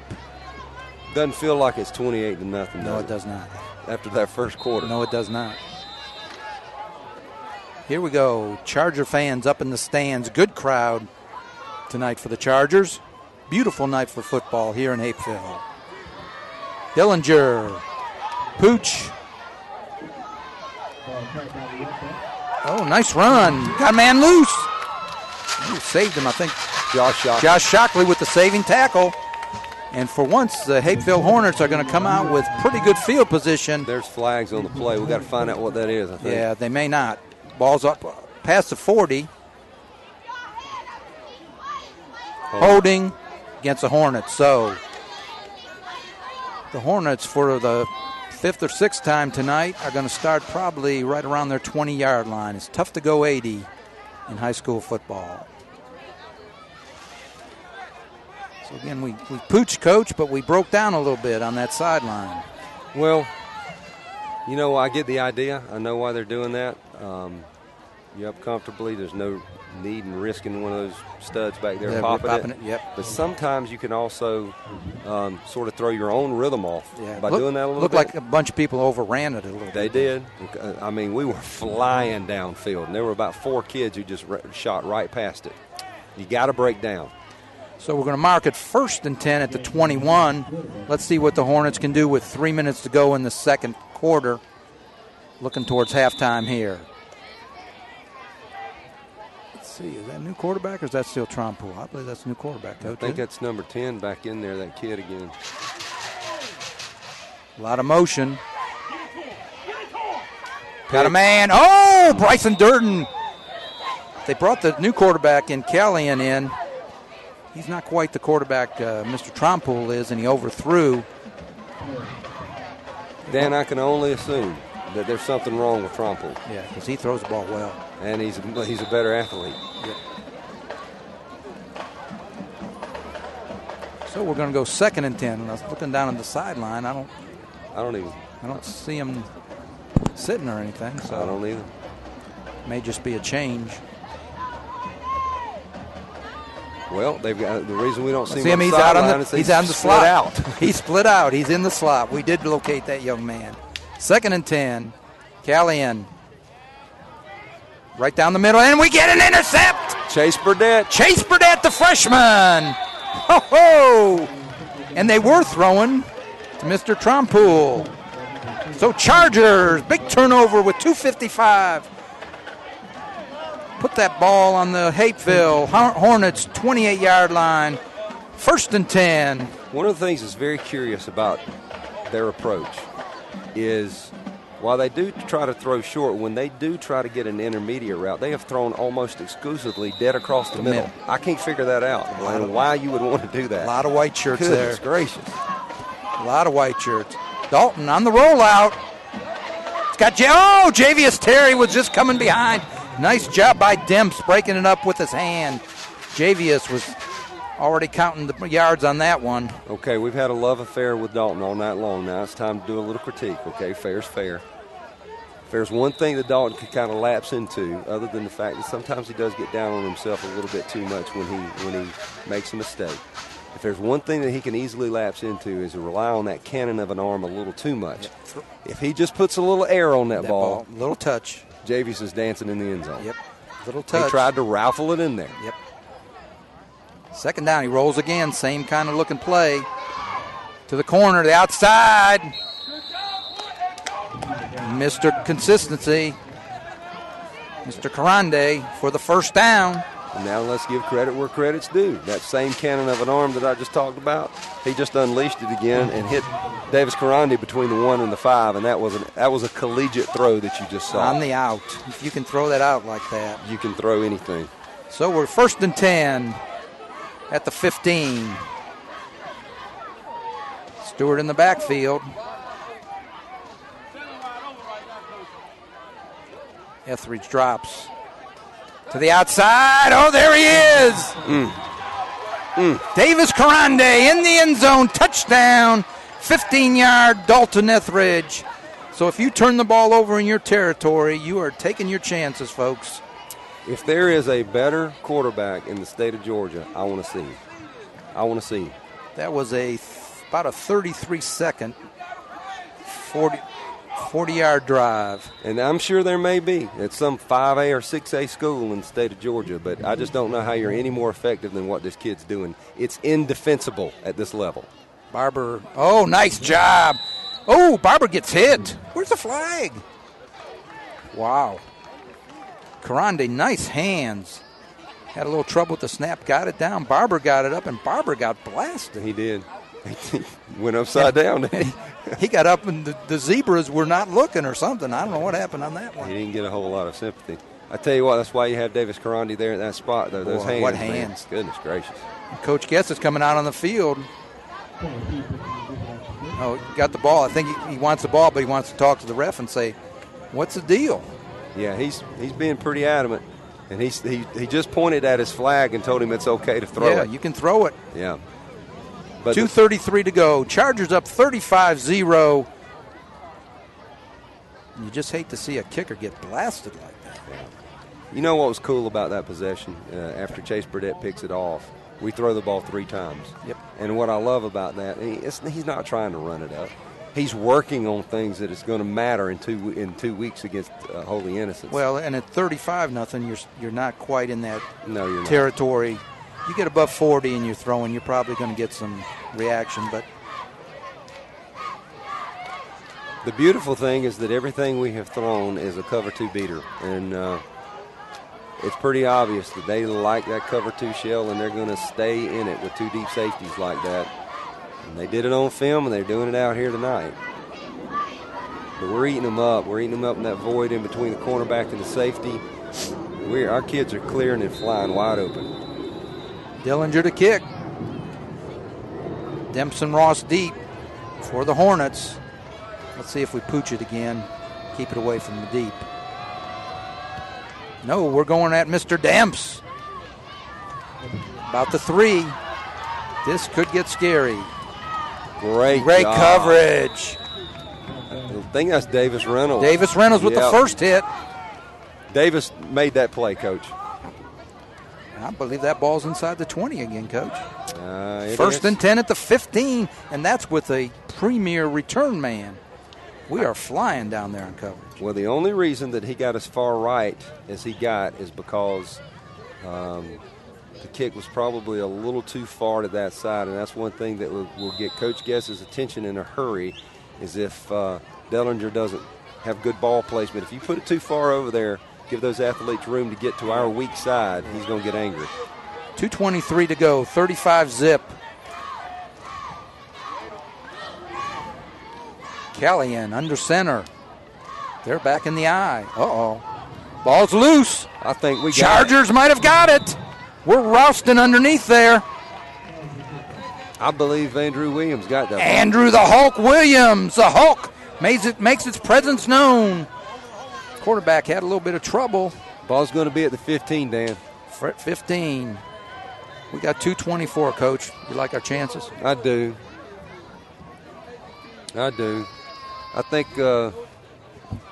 he's going to hand the ball off here either on a jet or Cam Stewart straight up the middle and start trying to grind a little bit. Maybe use up a little bit of that clock here before the half. He just checked out of what he saw something. Coach Guest just checked, or he pointed something out. No, we're throwing it. He pointed something out. To the outside. Oh, we had him. And Davis. No, that's Busher, I think. Patrick Busher come back and say, Dalton, just a little more air, son. He was standing there in the end zone. Timeout. Hornets. And I applaud Coach Guest for what he just tried to do. Right before that snap, he yelled out, got Dalton's attention, and let him know, hey, Patrick Busher's going to be wide open on this thing. Let's get this kid a touchdown. He's worked hard. Absolutely. He's a senior. Yep, sir. He doesn't get the ball thrown to him much. All he does is block, and he's a great kid, and let's get him a touchdown. And dadgum, we threw in the dirt a little bit, and one of the reasons we did is because he came open, and Dalton threw it a little too early. Yep. He tried to get rid of the ball a little too soon.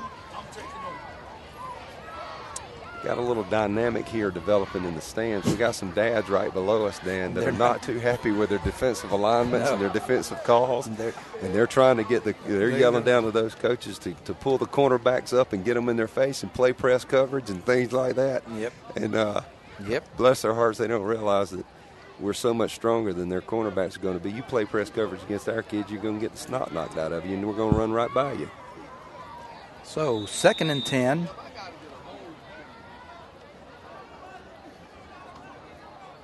Stewart in the backfield. Etheridge on the half roll. Now we throw it again. Oh, let's see what we got. Touchdown. Touchdown! We went right back to the same play. Exactly. Patrick Busher, what a catch. Got his hands under it. At first, I didn't know whether that one was going to get there, but a nice catch by the senior. Gets a lot of congratulations by everybody as he goes back on the sideline. They are happy for him. Well, that made the daddies roar again because it's the exact same play with the exact same result. Coverage, yeah, with the same coverage. Same coverage and same. It looked like a mirror image, except Dalton got the ball further downfield. Wow. Tell you what, Barber's going to kick this one, and then he's going to bow up, I think, so he doesn't get hit. It's up. Oh, he got hit again. They slid into him, but I'll tell you what, they could throw flags on that. That one wasn't as blatant as the last one. No, the last one he got belted. So with 2:09 to go in the second quarter, Chargers up 42-0 on the Hornets. And folks, this is a pretty good ball team that we are beating 42-0. This is not the slouches. Next week we have an open week. The big one coming a week from tomorrow night. 2 weeks. 2 weeks from tomorrow night. Holy Innocents. A very good ball club.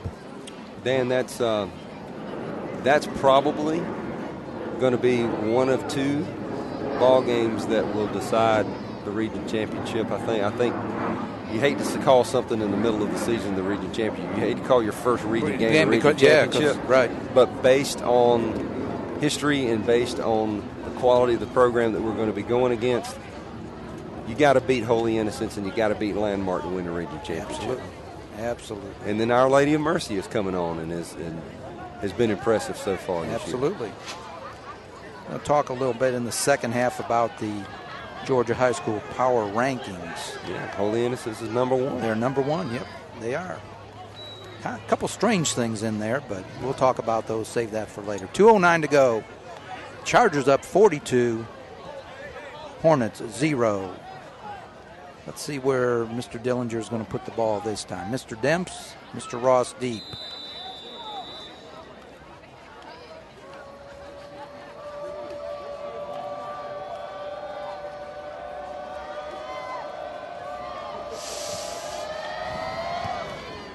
Line drive right.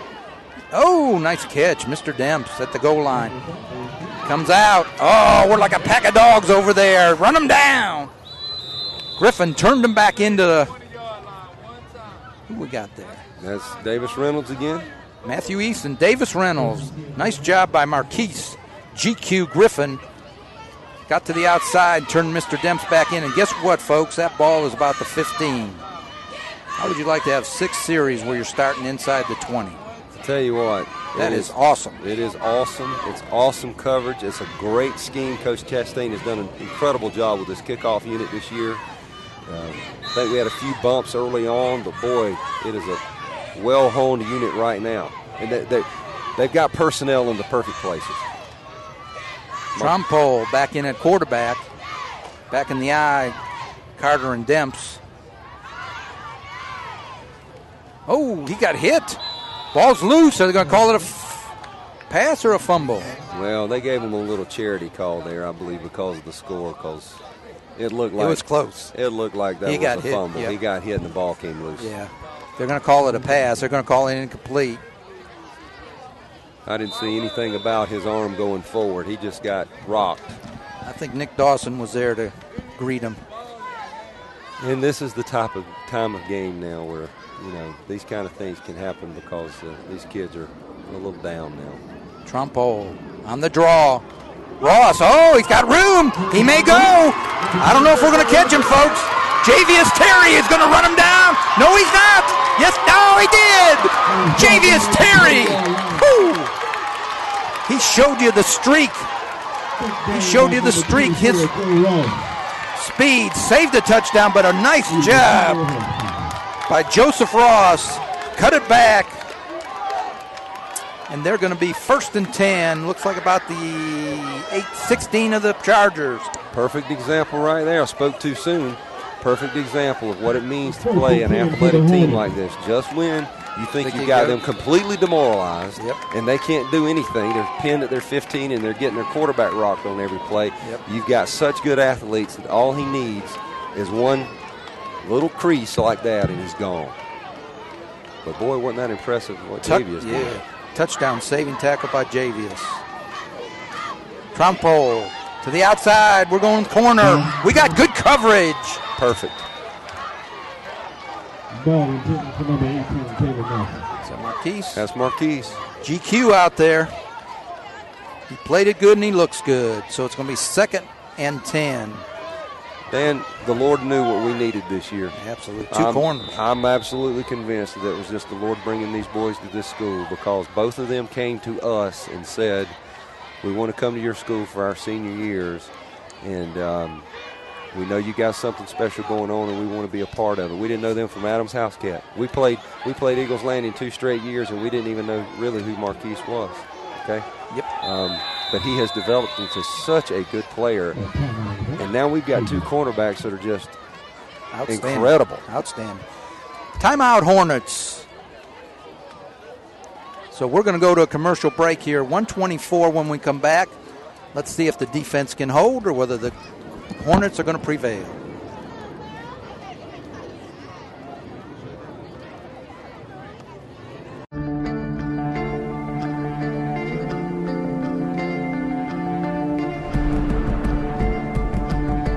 One match away from immortality. This is a total team effort. We're going to try to dictate to you what you're going to do on both offense and defense. We're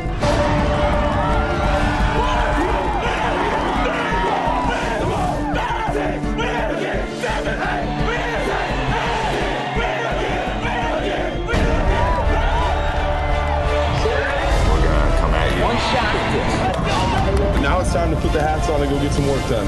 So they're all going to look to make a statement early.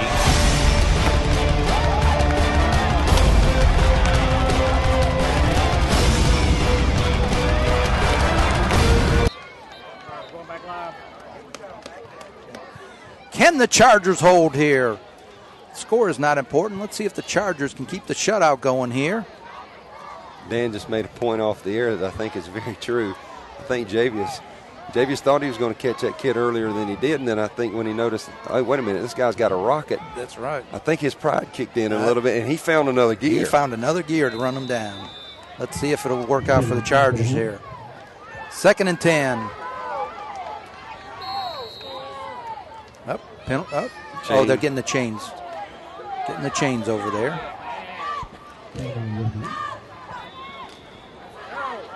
Officials timeout.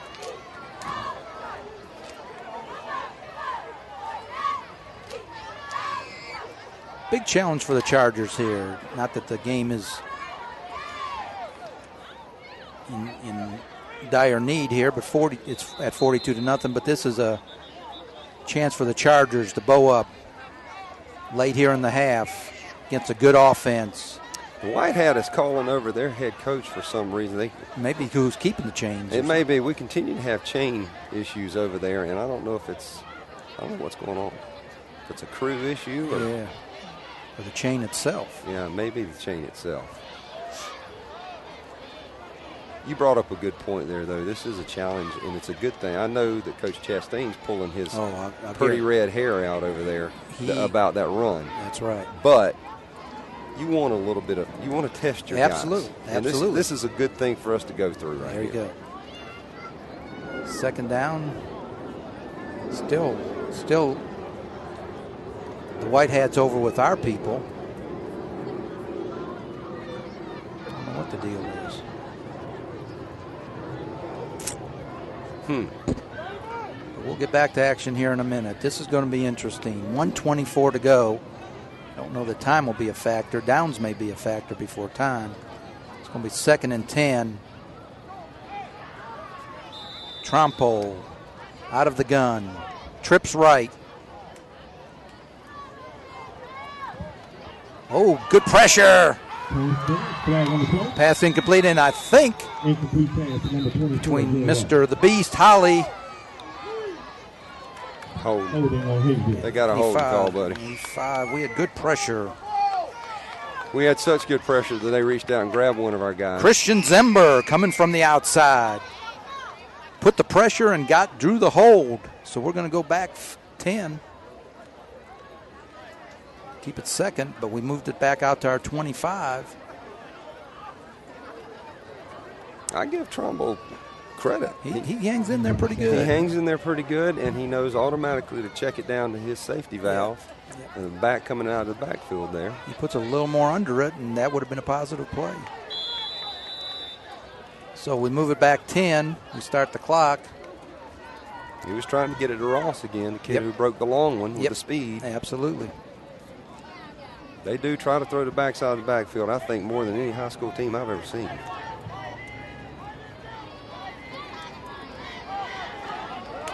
A lot of time. Oh, maybe the first bad pass that Trumbull's thrown tonight. Never got his feet. Was thrown for Demps out in the flat. Penalty flag down. May have another hold. Boy, he had a lot of time. Yeah. That's why he had a lot of time. Holding against the Hornets. He did have a lot of time. He still threw it at his feet. I was going to say, never got his feet set there. You know, he's got some happy feet back there tonight. He's been tattooed a few times. One of the drawbacks to throwing to the backside of the backfield as much as they do. And you got to understand when you got studs like that, I understand why they're trying to get them the ball in space, but that also pulls a blocker. That pulls a blocker out, and you're getting away from maximum protection at that time. And so this kid's getting rushed on every play, and he's not having any help because his back is going out in the flat. Timeout Hornets, 59 seconds. They are all the way back to the 40. They were at our 15, but 2 holding penalties have hurt them tremendously. The down is still second down, but now they're at our 40, 59 seconds. Coach Chastain probably will be able to loosen up a little bit here. The clock's a factor, but the downs are going to be a factor here shortly. So far the Chargers have met the challenge. Hornets have protected, but they've had to hold. Yeah, they've got 33 yards to go to make a first down. Don't like their chances. Of course, all it takes is Ross popping through one more time. That's like that. And I go back to the Briarwood game. We were the same thing at the half. And Briarwood threw a 40-yard bomb on the last play of the first half. The kid reached out, got the goal line. And I know Coach Chastain was not thrilled about that. So let's not have a repeat. Let's see if the Charger defense can hold right here. Revisiting Javius chasing that kid down, chasing Ross down. I will tell you, earlier I mentioned that I'm not sure who the fastest kid in ELCA history in playing football is, whether it's Javius or Tim Waters. I now I'm probably going to cast my vote for Javius. I don't know that as fast as Tim was, and he was a pretty special speed guy. Yep. We've never had a defender that can hawk somebody down like that kid just did. No, that crowd was up and alive. They were sensing TD there. All right, we bring 10 back in, I believe. Oh, we get motion, so we're going to go back 5. Mr. Callahan might have had a little different count. Well, they really self-destructed here, man. They've moved the quarterback out in the slot here. Brought in the second quarterback, but they're at the 45. They were at the 15, folks, going in. And now they got to get to the 5, and they are at the 45. It is 2nd and 40. Coach, not too many plays you can call on 2nd and 40. No, you don't really have that one charted on your play sheet. Second quarterback. Nice throw, complete. Oh, we got a penalty flag again. Boom. Oh. Who was that? Javius Terry. Javius Terry, meet Mr. Thurman. And we're going to, hate to say it, but I think we got a hold on them again. Well, their coaching staff is up in arms at the refs. They are tired of seeing those yellow rags. And you know what the refs say? Quit holding. Exactly. Holding. 3 holding penalties. They were at the 15 with a first down. They got to go to our 5, and they are back at their 45. And it is still 2nd down, folks. Wow. Goodness gracious. Wow. 45 seconds to go before half. Steady march back for the Hornets. It's 2nd and 48. Just your average 2nd and 48 call here. Let's see if they still with Callahan back there. I'm kind of happy when they do. Yep. Trompo coming out in the slot. Second quarterback in the backfield.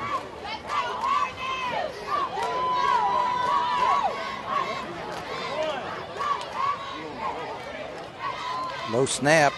Under pressure. Zimber. Oh, they get a completion. See if he turns it here to the outside. Oh, Marquise Griffin, nice play. Pass complete to Moten. Nice play. It's going to bring up third, and they got some of it back. They're at the 35. Marquise Grissom runs them out of bounds. They just gained 20 yards. Yep, and then I guess they got the clock. Beautiful technique on that tackle by Marquise. Boy, what an athlete he is. Absolutely drove him right out. So there's going to be 7 seconds. Probably time for one more play. They're starting the clock. They're going to have to hurry to get it off. They may not get it off. No, they didn't get it off. They did not. They had 7 seconds and started running, and they did not get it off. So the Chargers hold the end of the first half. Chargers 42, Hornets 0. We will be back to action after the half. ELCA Band will be performing here shortly. Yeah, let's go to break before some of the microphones pick up some of what the dads are saying here.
Ladies and gentlemen, I'm very proud to introduce to you this evening the 2012-2013 Eagles Landing Christian Academy Mighty Charger Marching Band.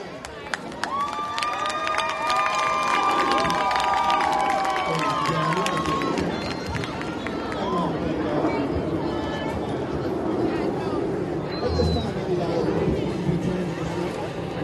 Please until I try. Flight attendants, prepare cabins. The Match 28, our Lord, gives us a great commission to go therefore into all nations. Tonight, the ELCA Mighty Charger Marching Band is going to impact the world by taking you on a whirlwind tour around the globe. Our first scheduled stop is in Rio de Janeiro. Then we'll continue on to Hong Kong. Our final destination will be the French Riviera.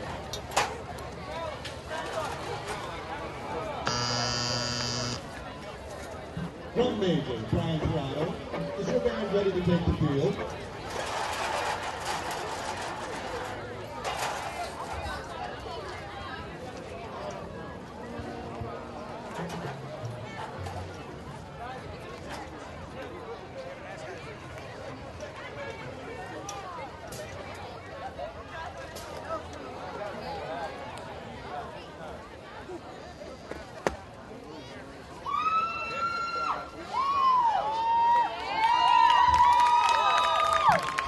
Ladies and gentlemen, please sit back. Make sure your seat backs and tray tables are in their full upright position. Fasten your seatbelts and prepare for the Mighty Chargers 2012-2013 halftime show, Postcard!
Color guard is under the direction of Lynette Stead as the mediator.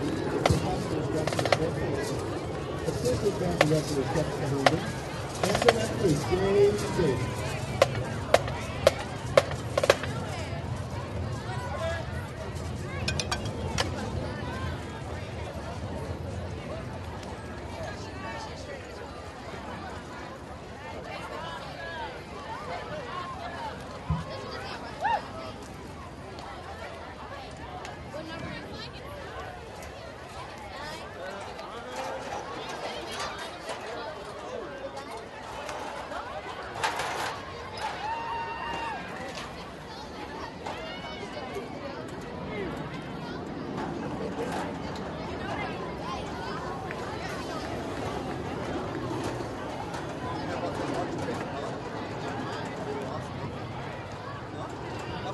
Man, it's going to be a great time here. Second game. Please make sure you visit out the second game. Also, fans, please make sure you use the trash bins that are located in front of the bleachers. Help us keep the stadium clean. Please make sure you help us keep the stadium clean.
Mr. Sandman, bring me a treat. Make her complexion like peaches and cream. Give her two lips like roses and clover.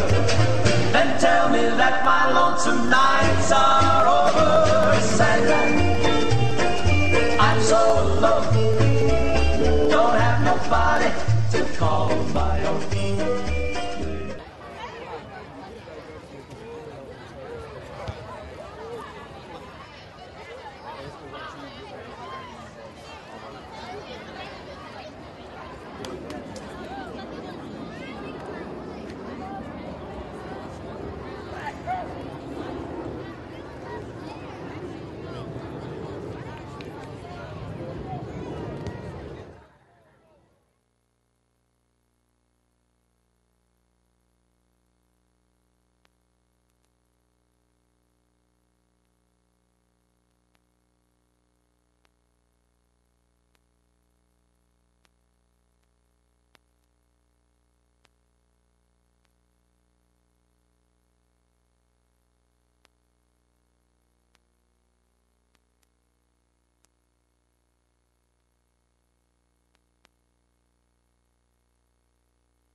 All right, ELCA fans, 43 seconds to go before the kickoff. Chargers, remember, deferred, so it will be interesting here in the second half.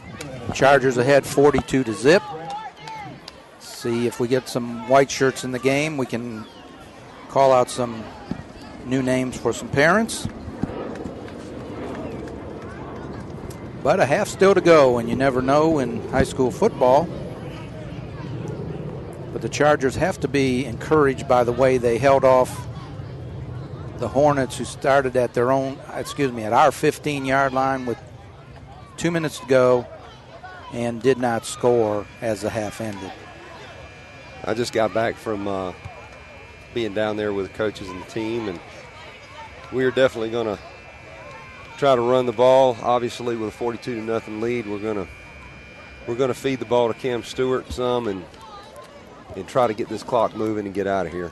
And I told you, Coach Guest does not like fumbles like any other coach. He made it very clear to Cam to hold on to that ball. You'll notice that Cam hasn't run the ball since he fumbled. There's a reason. But he just let him know, I'm giving you another chance. You better hold on to the football.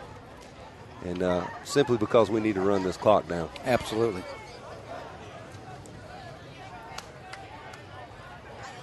Found out what happened, too. These chain issues that we've been having with the chain crew over there wound up being a chain crew issue. We had what appears to be a high school age student handling one of the poles on the chain. And he just disappeared. He decided to be a little disrespectful to one of our players on the sideline, and he disappeared and eventually came back and grabbed somebody else had taken his spot. He came back and took back over his post. Had a delay or two out of that, and so I don't know exactly how they're going to deal with that, but hopefully it'll stabilize here. All right, Coach, while we got a minute, I want to ask you about, where to put it, the Georgia High School Power Rankings. They are out after 3 games, and this is different.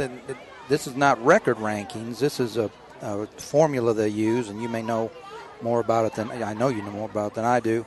But Holy Innocents is ranked number 1, and the reason this matters, my understanding, this will be used for the seeding. Oh yes. In the deal here, all 41 schools in.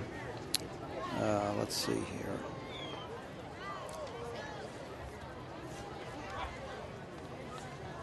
Things together here in North Cobb. You got a public bracket. You got 30 in the private, with Holy Innocents right now being first, Aquinas being second. Then the shock maybe of the year, Strong Rock 3, ahead of Eagles Landing, who's 4. Then Brookstone, Darlington, Calvary Day, Walker.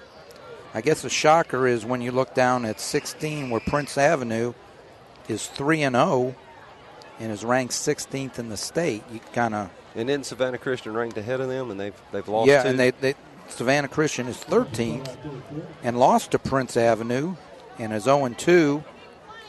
So it's a little head scratcher here. Well, the reason it's a head scratcher is because it's such a weighted power ranking system. What I mean by that is they give such heavy extra points for playing teams above your classification.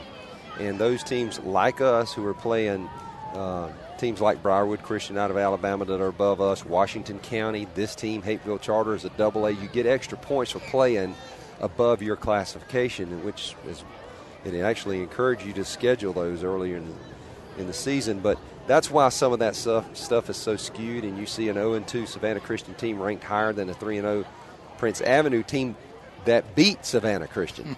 So it makes absolutely no sense at first blush, and it actually damages the credibility of the power rankings. It's something that first of all, inherently the private schools hate, because we don't want to be split to begin with. The private school, this is not the private schools' idea. This was the public schools withdrawing from the Georgia High School Association Class A. Right. Until this was brought in, okay? Right. And so, but now even the public schools hate it, and here's why. They're only going to get 16 teams in the playoffs. Right. Privates are going to get 16 teams in the playoffs. Last year, the public schools had, I believe, 22 teams in the playoffs in the field, okay? Right. And so something like that. It was either 19 or 22, I forget. But they're actually going to have fewer in the playoffs this year. And so it's going to take several weeks for this weighted system to work itself out. You'll see. Hopefully by the end of the year. Yeah, you'll see week 7, week 8, week 9, and week 10. It's going to start straightening out. And hopefully the powerhouses will get because you're going to have 1 play 16, 2 play 15, 3 play 40. So it's going to matter where you are in that ranking. All right, we're ready to go here. Hornets kick off. Let's see who gets it here. Marquise GQ Griffin. Nice stat. Open. Oh, it's look at him go. Look at him go. If he gets a cut, great stiff arm. Oh, he's going to get from behind. Finally run out of bounds down at the 30-yard line. Marquise GQ Griffin with about a 50-yard return. Nice wedge blocking there. There was a hole as the kickoff team, special teams, did their job. It's going to be 1st and 10 Chargers at the 29 of the Hornets. And I got to tell you, that was a beautiful job running, but it was a great, it was set up beautifully by his blocks, but he hit it really hard. He did a great job. But what was really neat about that return is his 2 stiff arms. He took one kid off his feet with a stiff arm. All right, Dalton back in. Cameron Stewart. We've been told to kind of watch and see if we run it here. Dalton comes out throwing. Karande settle down in the zone. You know, I wouldn't be surprised, Dan. One of the things Coach Guest does like to do is on that first, regardless of what the score is, the first possession of the second half, he likes to just run his offense, take it down. If we punch this in here, then you're going to see some second teamers, and you're going to see us start to run the ball white down. Jerseys, Yep. He wants to come out and get another good series for his varsity, because you can't just sit them down. If you set them down every time we were blowing somebody out, they wouldn't get any action. You got it. So we're 2nd and 5. There he goes. Oh, he got hit, but he hung on to the ball. Harrison on the tackle. Cam Stewart right up the middle, the sophomore, running hard. Down inside the 25, down to about the 22. We got to go to the 19. So we are 3rd and 3 here.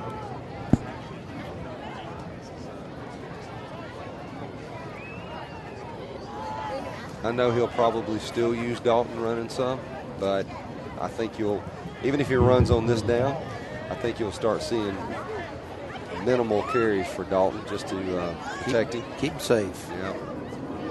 3rd and about 3. Oh, high pass, nice job. Loach. Andrew Loach. Andrew Loach, the sophomore, went up and got hit and hung onto the ball. A nice play for the first down. First down Chargers at the 13 going in. I may be mistaken, but I believe that is Andrew Loach's first varsity reception. I think you're right. I don't remember calling his name on any receptions, but he went up and made a nice job protecting the ball. Trips left, wide side. Etheridge rolling. Boy, that protection has been good. Oh, hit him right in the hands. And you can't throw the ball any better than that. Ethan McKibben was wide open. He obviously would tell you that he should have caught that ball. It went right through his hands. He was already turning up and heading for the end zone, Coach. It would have been a first down, if not a touchdown. He was wide open. Yep. Great play call. I'll tell you what, that offensive line, I can't remember Dalton, but maybe once or twice even feeling a little pressure. And they have done a good job, but I got to be honest with you. Part of that is because Dalton is such a threat with his legs. They can't put too much pressure. You got to be careful with coming after him. He goes that half roll, and everybody's dropping and keeping an eye on him at the same time. Yep. So strong, throwing back. Oh, there it is. Matthew East. Dalton, tell you how strong he is. He's going left, throwing across his body. Sees a guy dead in the end zone, right on the back line. 30-yard laser for the touchdown from the rifleman to Matthew East. Dan, there are so many voids in their defense. Bless their heart. They've stayed in this too-deep safety thing and just refused to get out of it. And they're not very good at it either, to be honest with you. And there are just so many voids there. Barber's kick is up. He's 7 for 7 tonight, folks. We have really solidified that extra point situation. So with 8:34 to go, Chargers 49, Hornets 0. Dan, last week I mentioned that You know, he even missed, I think, his first one last week. Every year, high school kickers pretty much the same thing. They're going to miss a few earlier in the year. Yep. But the more you practice it, the more you work on it, the more game experience you get, we get on a roll every year. He did the same thing last year. I think we missed something like 5 or 7 extra points in the first 3 or 4 ball games last year. And the next thing you know, I actually flipped Dellinger and Barber and put Barber back there kicking. Next thing you know, he went 39 for 39. Lucky that's, 3 field goals this year already, I think. Yeah. And that is a welcome addition to our repertoire, absolutely. Because when you get deep into the playoffs, you never know if you're going to need that. Absolutely. That could be a game changer, game winner.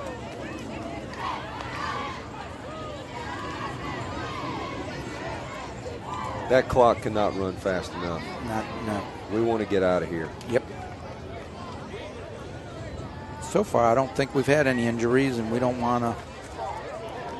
You'd hate to have one on a 49-0 game here. Well, you don't want to see any chippiness showing up either. No, that's true. You got a team that's getting demoralized a little bit. Yep. You are right. Dillinger, the kick, Mr. Do-It-All. Boy, he gets it deep. Oh, he went in the end zone. I guess he can go in. The ball didn't go in. Demps to the outside. Boy, Marquise Griffin could not have played that any better. And I'm just stalked him. I'm telling you, Dan, they have done a marvelous job of getting the personnel in the right position. Marquise Griffin is playing that backside. He's got contain over here, and he's playing that backside spot beautifully all night long. That might be the best kickoff position they've had at the 26. Dan, you mentioned him getting in the end zone. This should have been blown dead. That's what I thought. He can't go in there, and the white hat was standing right there and looking at it. It was clear he was nearly a yard. That's what I thought. He stepped back in the end zone, and I don't care if you catch it in and step back. If your feet go in there, you can't bring it out. Well, best field position for the Hornets here.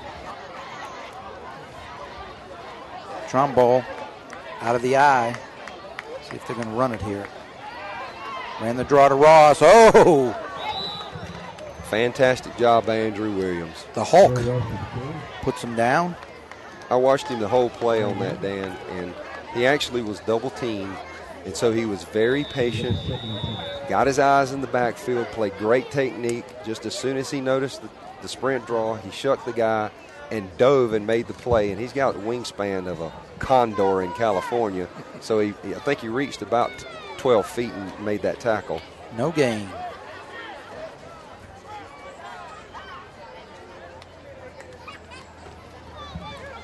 Going to the back, out of the backfield. Oh, look at that. Look at 3 white jerseys. We've made some adjustments on that. Well, what made that play was yet again Andrew Williams. He blew past his man. Quarterback had about 1.3 seconds to decide what to do, and he got knocked down. He had to get rid of the ball, and he threw it in the dirt because Andrew Williams was barreling down on him and popped him. So we're going to go 3rd and 10. A little surprised they've come out of this gun. Well, of course you can run the ball a little better, and yeah, but they're doing play action stuff out of it. When it's 49-0, it's tough to honor that. Tough to honor it when you haven't established the run, too. Yep. Oh, he got hit. Oh, he had a man open. Thurman was open in the flat, but again, Mr. Trombone. Well, he's going to wake up in the morning, and he is going to be sore. Yeah, he is. And I'm going to be honest with you, I'm a little mystified by what his coaches are trying to accomplish here. Other than get the kid beat up. Yeah. Doesn't make a whole lot of sense. 4th down, Javius Terry deep. Need a punter.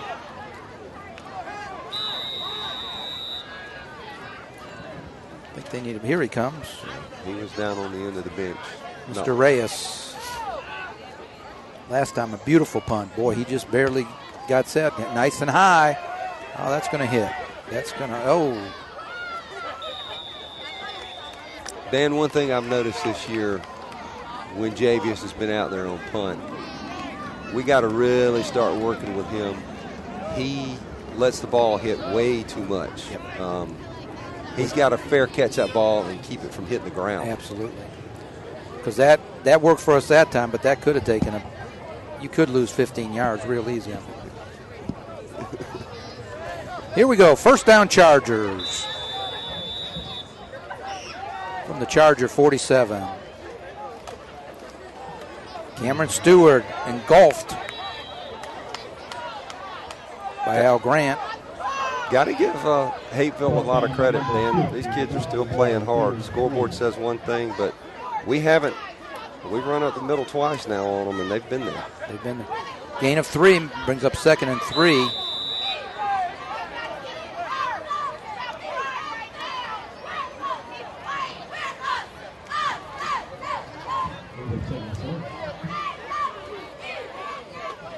.4:20 to go in the third quarter. Etheridge out of the gun. Half row. Oh my goodness. Nice throw. Nice catch.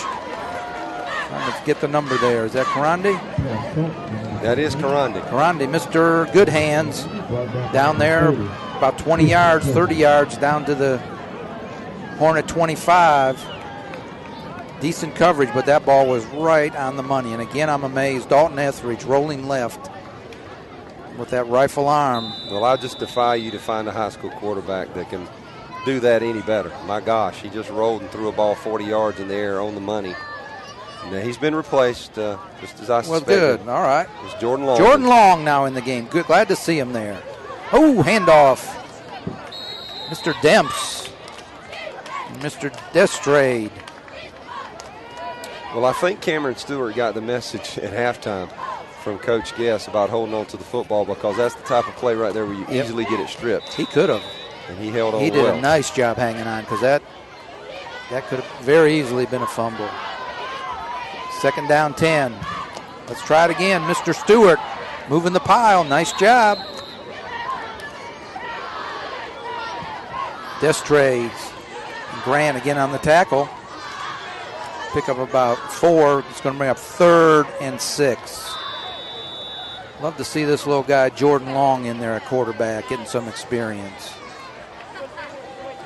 He is a fierce competitor, heart of a lion. And really, he is cut from the same cloth as Dalton. Absolutely. He is a running quarterback who can throw and has a pretty good arm. He's just a puppy and just a freshman. He's got a smaller stature than Dalton does, but boy, he can chunk it. Oh, overthrew it. Not sure whether it was going to McKibben or going to East. So it's going to bring up a 4th down. Interesting call here, Coach. We'll go for this. I don't think we'll try to put points on the board with a field goal from here. I think we'll just play football, and if we get it, we get it. If we don't, we'll bring the defense out. I think you're right. I don't see anybody moving. Long still in there. And we're going to go 4th and 6.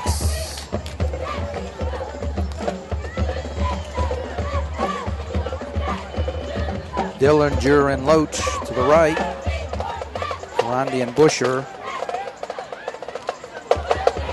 to the left. Oh, we got Cameron Stewart out in the flat. Nice pass. Oh, Jordan Long completes his first varsity pass, I guess.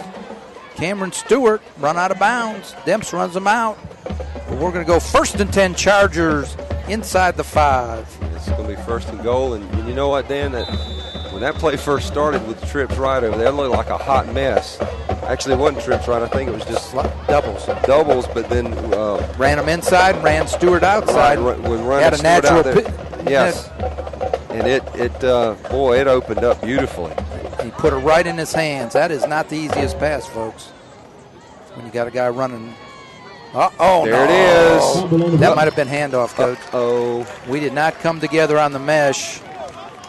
And we fumble the ball. Hornets take over 1st and 10. You know, I would have to look at a replay to tell what was what on that. I couldn't tell. I don't want to blame anybody with anything on that. Yep. I know it was a handoff exchange issue. But we don't know it's close enough or too fast or too slow. Yeah. But Hornets are going to take over with a minute to go here. But just understand that happens a lot with a new quarterback. Oh, yeah, absolutely. And I'm not blaming Jordan. I'm just simply saying happens a lot. Yep. But then at the same time, I'm just going to be honest with you. These two guys play JV together. That's his running back. Yeah, I was good. That should not happen. That's what I was Yep. Yeah. You could understand if they never hand off. But, here we go, Mr. Ross. Oh, nice job by Javius. Nice job. That could have been big. Played that well, didn't Played he? it well, yes. Oh, goodness. The coaching staff that's sitting in the stands up here. Yeah. They're letting making you know. their opinions known, aren't Yep. First down, Hornets.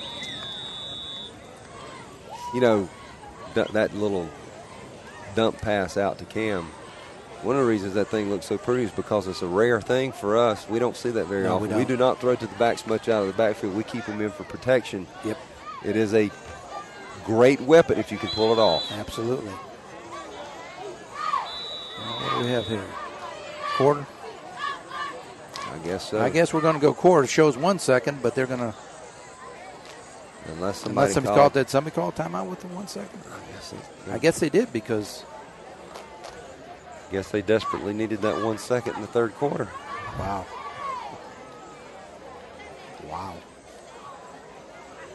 Okay, so we got 1 second on the board. Chargers up 49. Hornets 0. Good night for the Chargers all around. Defense again playing stellar. Offensive when they've gotten the chance. Move the ball well. Again, the Chargers will be off next Friday night. 2 weeks from tomorrow night, we will be at Holy Innocents at Riverwood Stadium where they play. And that will be our opening game of Region 5 play. Very important game. These were drawn by by chance on the schedule, and that's just how it worked, that we are playing a very, very tough opening game in the region. Holy Innocents, we played them in the state playoffs, or we played them for the region championship last year to go into the state playoffs to seed everything. Absolutely. Very tough team, very well 21-17, and that was a hard-fought game. Trompole to the outside. Nice coverage by McKibben. Oh, and then we go, all right. Marquise Griffin. Marquise GQ Griffin. But I want to tell you, McKibben's the one who made that play. He just got after it. He played, was very tenacious, keeping him pinned in until he got help. Great job. Nice job. So the end of the third quarter, Chargers 49, Hornets 0. Dan McKibben is playing that dog position over there on that left side now, which is a fifth linebacker. It's a hybrid safety kind of thing. You talk about, he's not very big now. I'd say all 155, 50 pounds of him basically. But even, he's tough as a nail though. He is, and as long as I've known him, baseball, football, whatever, he's come up, he's always had the heart of a lion. He is a champion. He's a warrior, and he's a warrior in the weight room. He is one of the scrappiest, toughest kids you'll ever meet. And that was an excellent example of it right there. Only a junior, so we've got some good seniors, but we still got a lot of that junior class is still pretty strong. Well, that junior class is really the most successful class in the history of our school. Dalton, I said last week on the air. They won the JV championship last year. They won the middle school championship 3 years ago. They've won 2 consecutive JV championships with unbeaten seasons. And Dalton Etheridge has been the starting quarterback on all of those teams. And this year's season opener against Washington County was Dalton Etheridge's first loss as a starting quarterback for the ELCA Chargers. Now, I'm not talking about Little League, our youth league teams, which he played some there too. Right. But from middle school up, he had not lost a game in 3 years. Wow. Impressive. So we'll start the last quarter. Now, this should be a running clock, I believe, since the score is enough. Yeah, it's mandated. It's going to go 2nd and 13.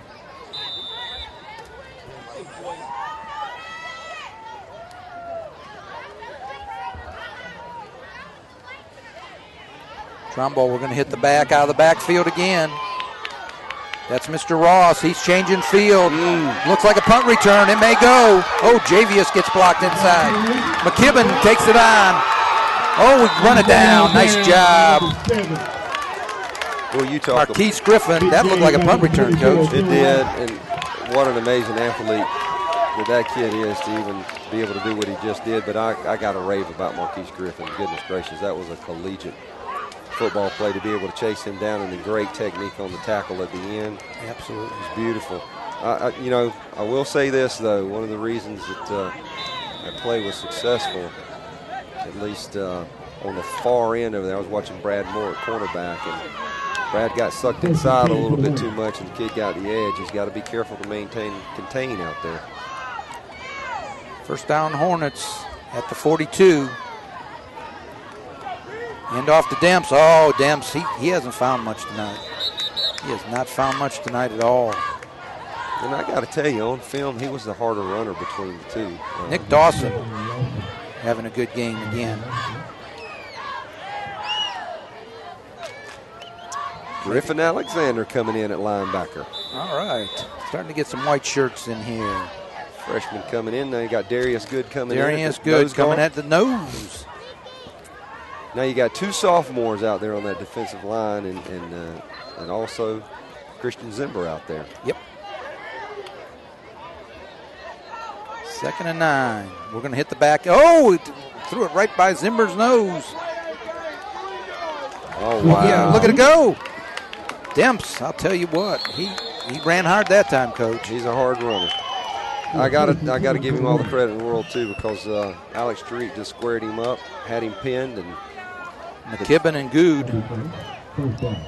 He broke Alex's tackle, and that's saying something. I think half the Chargers had a shot at him that time. Gonna be 3rd and short.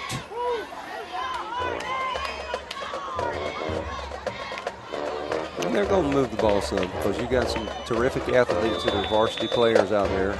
Get them out in space. Going against our JV. Yep.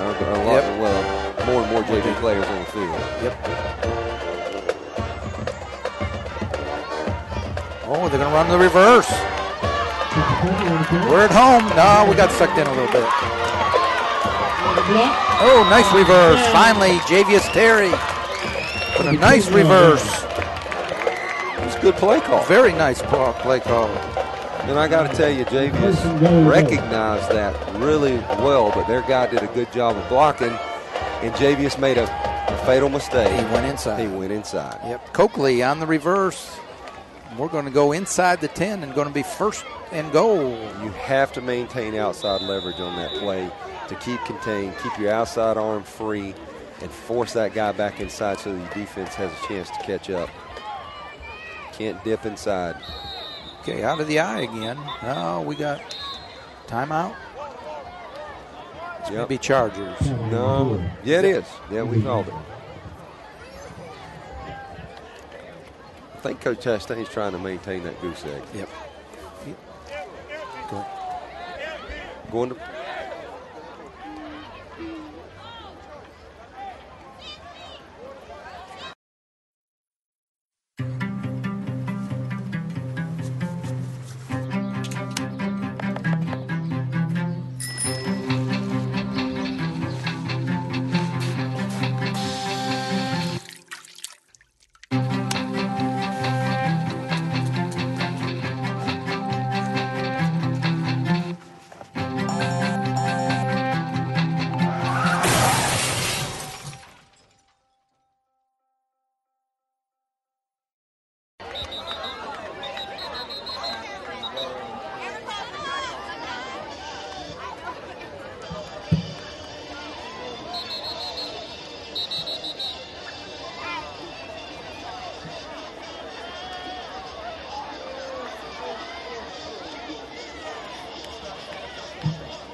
Okay, back to action. Coach Chastain has had a chance to talk to his guys. Didn't change anybody, but I'm sure he challenged them here. Said, guys, we got a shutout going. Let's see what you can do with it. Demps in at quarterback. He's running it right up the middle. Oh, he's running hard. Down to the 4. Down at the 4. McKibben, let's see, McKibben, Terry, Burdette. No great mystery there. You see Dempsey, shotgun quarterback. You know good and well it's going to be it's a Wildcat style approach, and he's going to hit it hard. Inside the 5. So you line up Dempsey in the Wildcat, you get it down inside the 5, and you decide to come back out in the eye. Yep. Mr. 3 just got tattooed. Mr. Carter. Third down. Down to about the 3. Number 3, Kevin Carter on the carry. Burdette, Jarrett.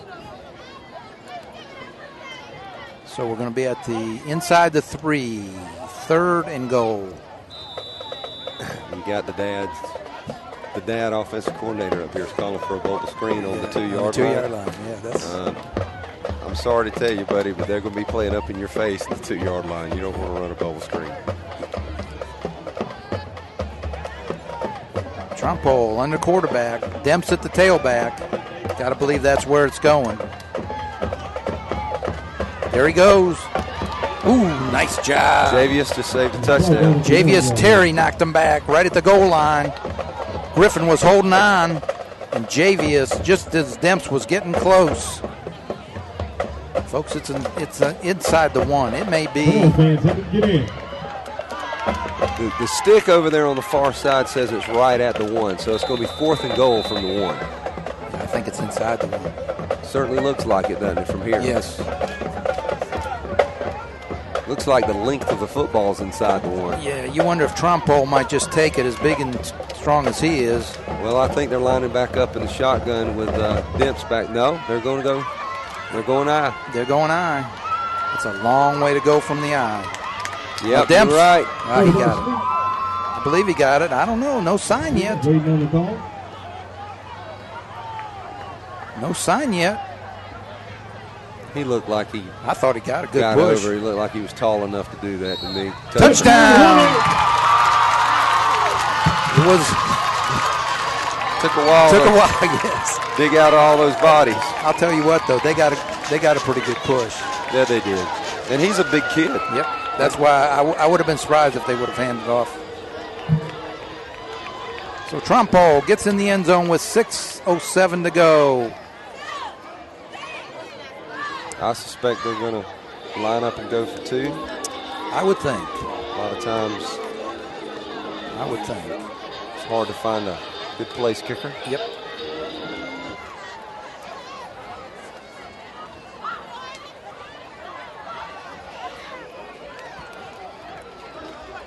The stands here were pretty happy about that touchdown. They got a good ovation. Good for them. I'm glad they had a little success. I don't know. We got this looks like a Chinese fire drill here, Coach. Yeah, they better hurry up. Play clock's going to come into play. They got Trumpole split out wide right.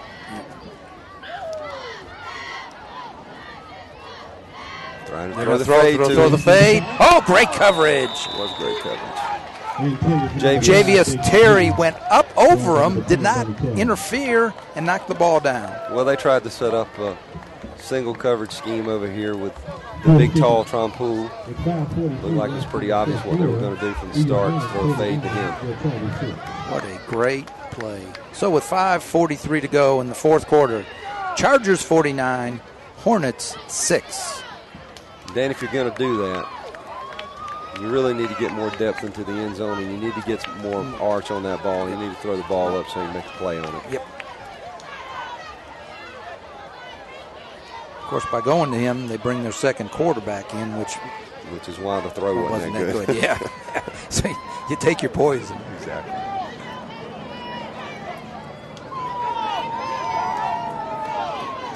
And that might be a little morale boost for next week if the Hornets play and whoever they play. It's always good to get one. Well, the nicest thing about that is at 8 o'clock, we're down to 5:43. With it moving. Let's keep her rolling. Yep.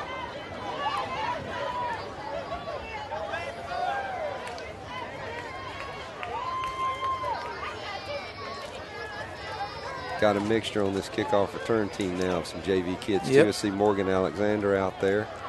JV guy. We've got McKibben and East deep. That's not the usual two. No, it's not. Cameron Stewart is back there at what would be called a fullback position on the kickoff return. Andrew Loach. Yep, and I think that's Garrison Durham over there at the 35-yard line at what is called a tight end position on the kickoff return. Yeah, if it's 14, it's Garrison Durham. Don't let the ball hit. It's going to hit. McKibben. It's open. Nice wedge if he gets through. Oh, he was flying before he got hit. Nice tackle. 22. Glenn Terry might have saved the touchdown, Coach. It looked like it was just coming right up the middle there. Give all the credit in the world to Ethan McKibben. He's the mighty mouse. He hit that thing hard. A lot of courage to do that on a kickoff return. So Chargers take over 1st and 10 at their own 39.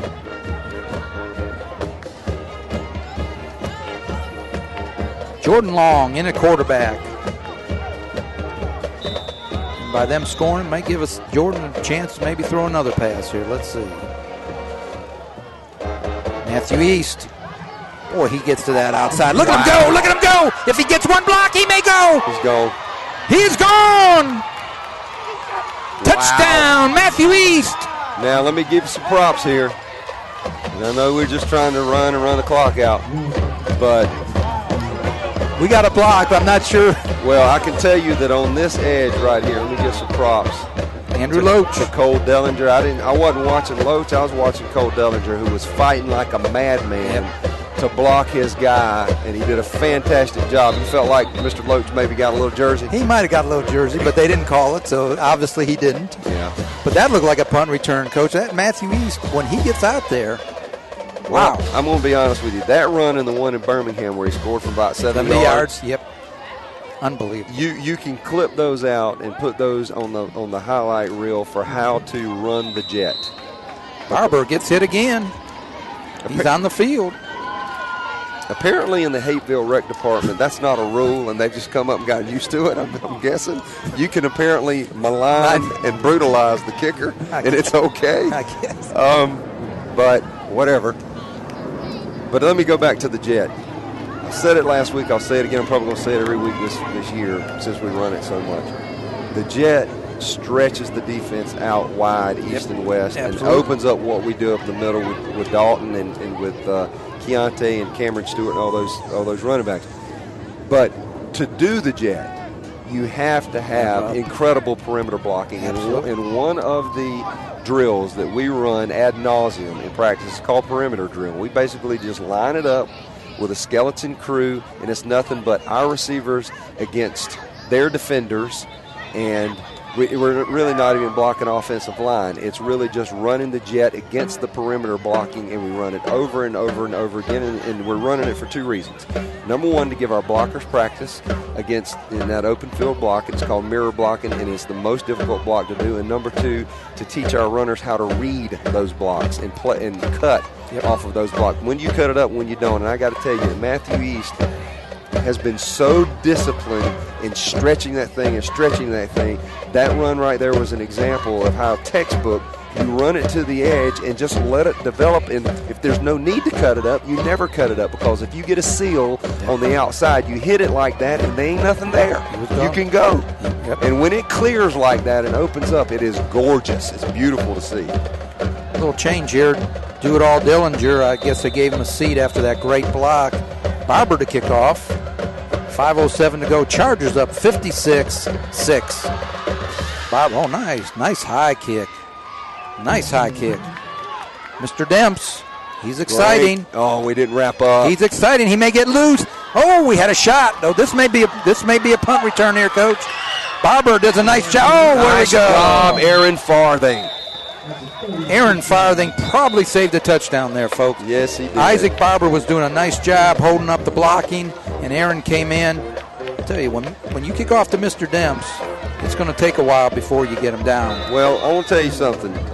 Give all the credit in the world to Coach Chastain and Coach Guess and those guys for choosing to go ahead and put their JV guys out on the field on that kickoff and give them some experience. Get some experience and get some really Top-notch competition. Special runners in the open field. Yep. And we got a penalty that's coming back anyway. Got a hold, blocking the back, actually. Yeah. And they, bless their hearts, have been their own worst enemy. Yeah. Right? Per usual, they're back inside the 25 on the kickoff. So. And you know what? Christian Yancey came within a whisker of tackling him about the 15-yard line. Did. He just fell off of him. Yep. But I want to tell you something. I love it, love it, love it. I give all the credit in the world to Aaron Farthing. What a great, persistent play in the open field against a terrific athlete. He made a great tackle. He did. Game's touchdown saving. And you're talking about a kid who has paid his dues for years. He's a junior. He's undersized, but he is oversized in that weight room and in heart. Ross on the student body right. He may go. No, we're going to grab him. McKibben. Gabe Hinkle and McKibben.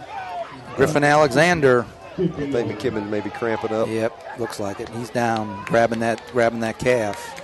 One thing that Mr. Loach is going to hear about Monday morning in the film session is how not to come up and play the run against a great athlete like that. He just kind of ran up and ran right past him without breaking down. So, with 4 minutes to go, Ethan McKibben looks like cramp situation. Trainer Jimmy Bradbury out. He's just worn out. He's been out there all night. Yep, we're pointing toes and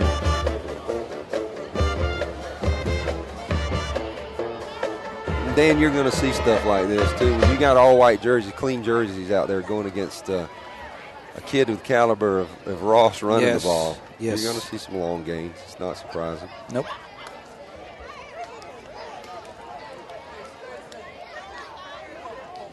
I really think Hapeville's going to, rest of the season is going to give people problems.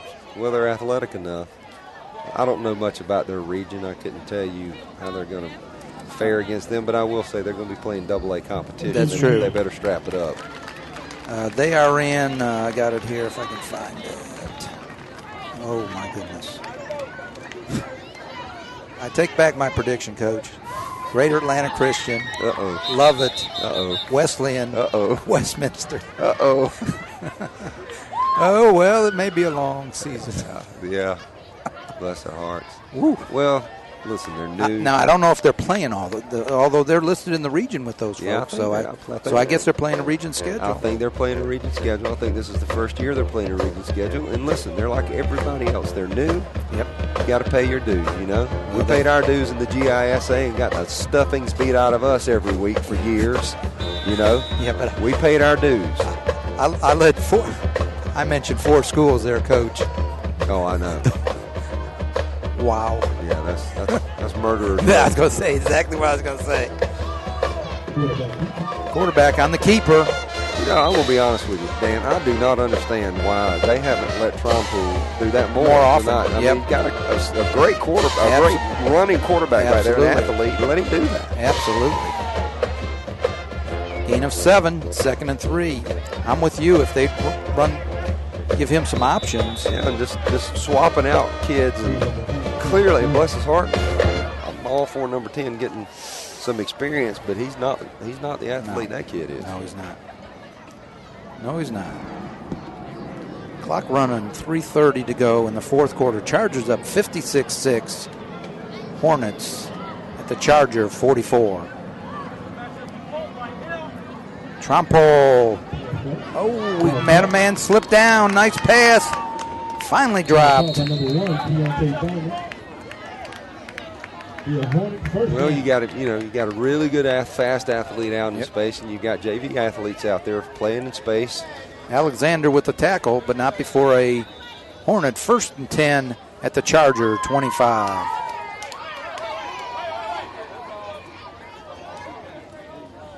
See Connor Wright out there at cornerback. I see Sam Shockley out there playing at looks like one of the dog positions. Got Morgan Alexander out there at the dog position. Coach, we got a lot of 9th graders out there right now. These kids played yesterday and beat Landmark. I want to make sure I comment on that. Yep, there you go. Oh, there's Demps. Demps, this may go. Nice play. Andrew Loach kept that outside shoulder. Connor Wright. Connor Wright did a good job on containing there. Yep. nice to see that contain about 8 yards upfield. But, well, they're... We did beat Landmark and JV yesterday 33-12. And, Coach, that's a good point because these kids played a game yesterday. And they sure did. And, it wasn't a gimme game. Nope. It was against a quality competition. Now, in my opinion, that score wasn't score wasn't indicative of how lopsided the game was. Right. Ooh, nice job. Loach. Andrew Loach. And Mr. Harrison, who's a load. They don't run him enough either. Nope. So we're going to go third. Or are we second and goal? Second and goal, I guess. Second and goal at about 5. Yep. Minute 23. Tell you what, the Hornets not in any hurry here with that clock running.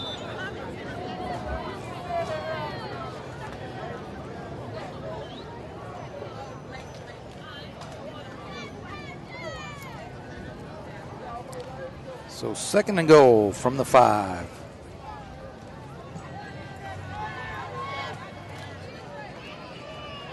We pitch in the backfield. We get back there, and Mr. Ross dances in the end zone. Touchdown, Hornets. I'll tell you what, he's fast enough as it is, but when you get him out there against JV players, he looks like he's on 78 RPM, doesn't he? Absolutely. He looks like he's flying. Well, they loaded up that right side, looked like the old student body right, and he had a hole, and he danced in. So for the second time tonight, the Pirates get on the board. 51 seconds to go.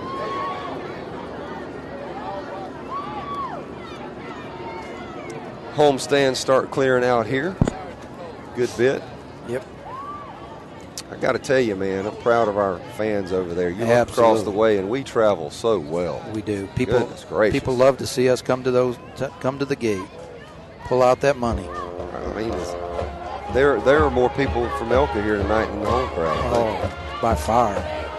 Trompo had his pick. It's good. 56-14.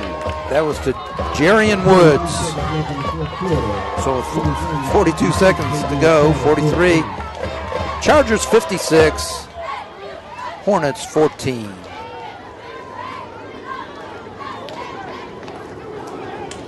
Nice having our band at all these away games. Fans, please make sure you pick up the trash. Certainly adds a lot to it, doesn't it? It does. It makes it a high school football game when that band is there. And they do a good job. They keep everything up over there. Jay Davis is band director extraordinaire. Our band is outstanding.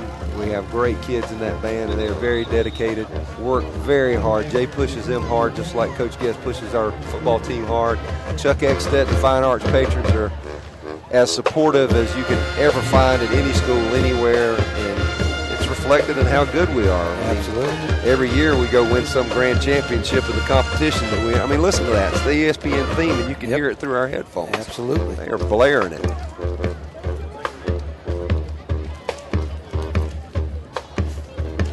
Hopefully.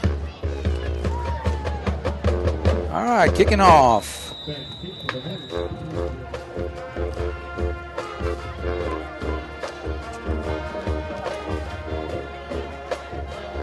Morgan Alexander. Oh. Morgan, welcome to high school football. Not a bad run for the young man.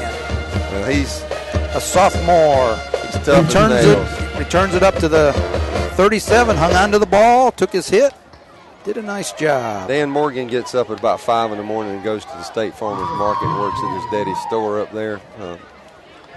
He's a pretty tough kid. A little kickoff return's not going to scare him.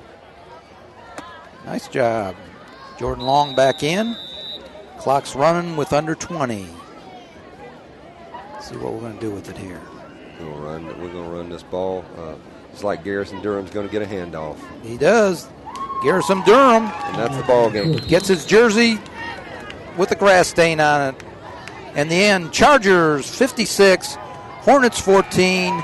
We will see you again 2 weeks from tomorrow night as we bid you adieu from Hapeville. Chargers victorious. Special thank you to Mike the Tech Harrelson and our color man tonight, Tim Luke. And we will see you 2 weeks from tomorrow night.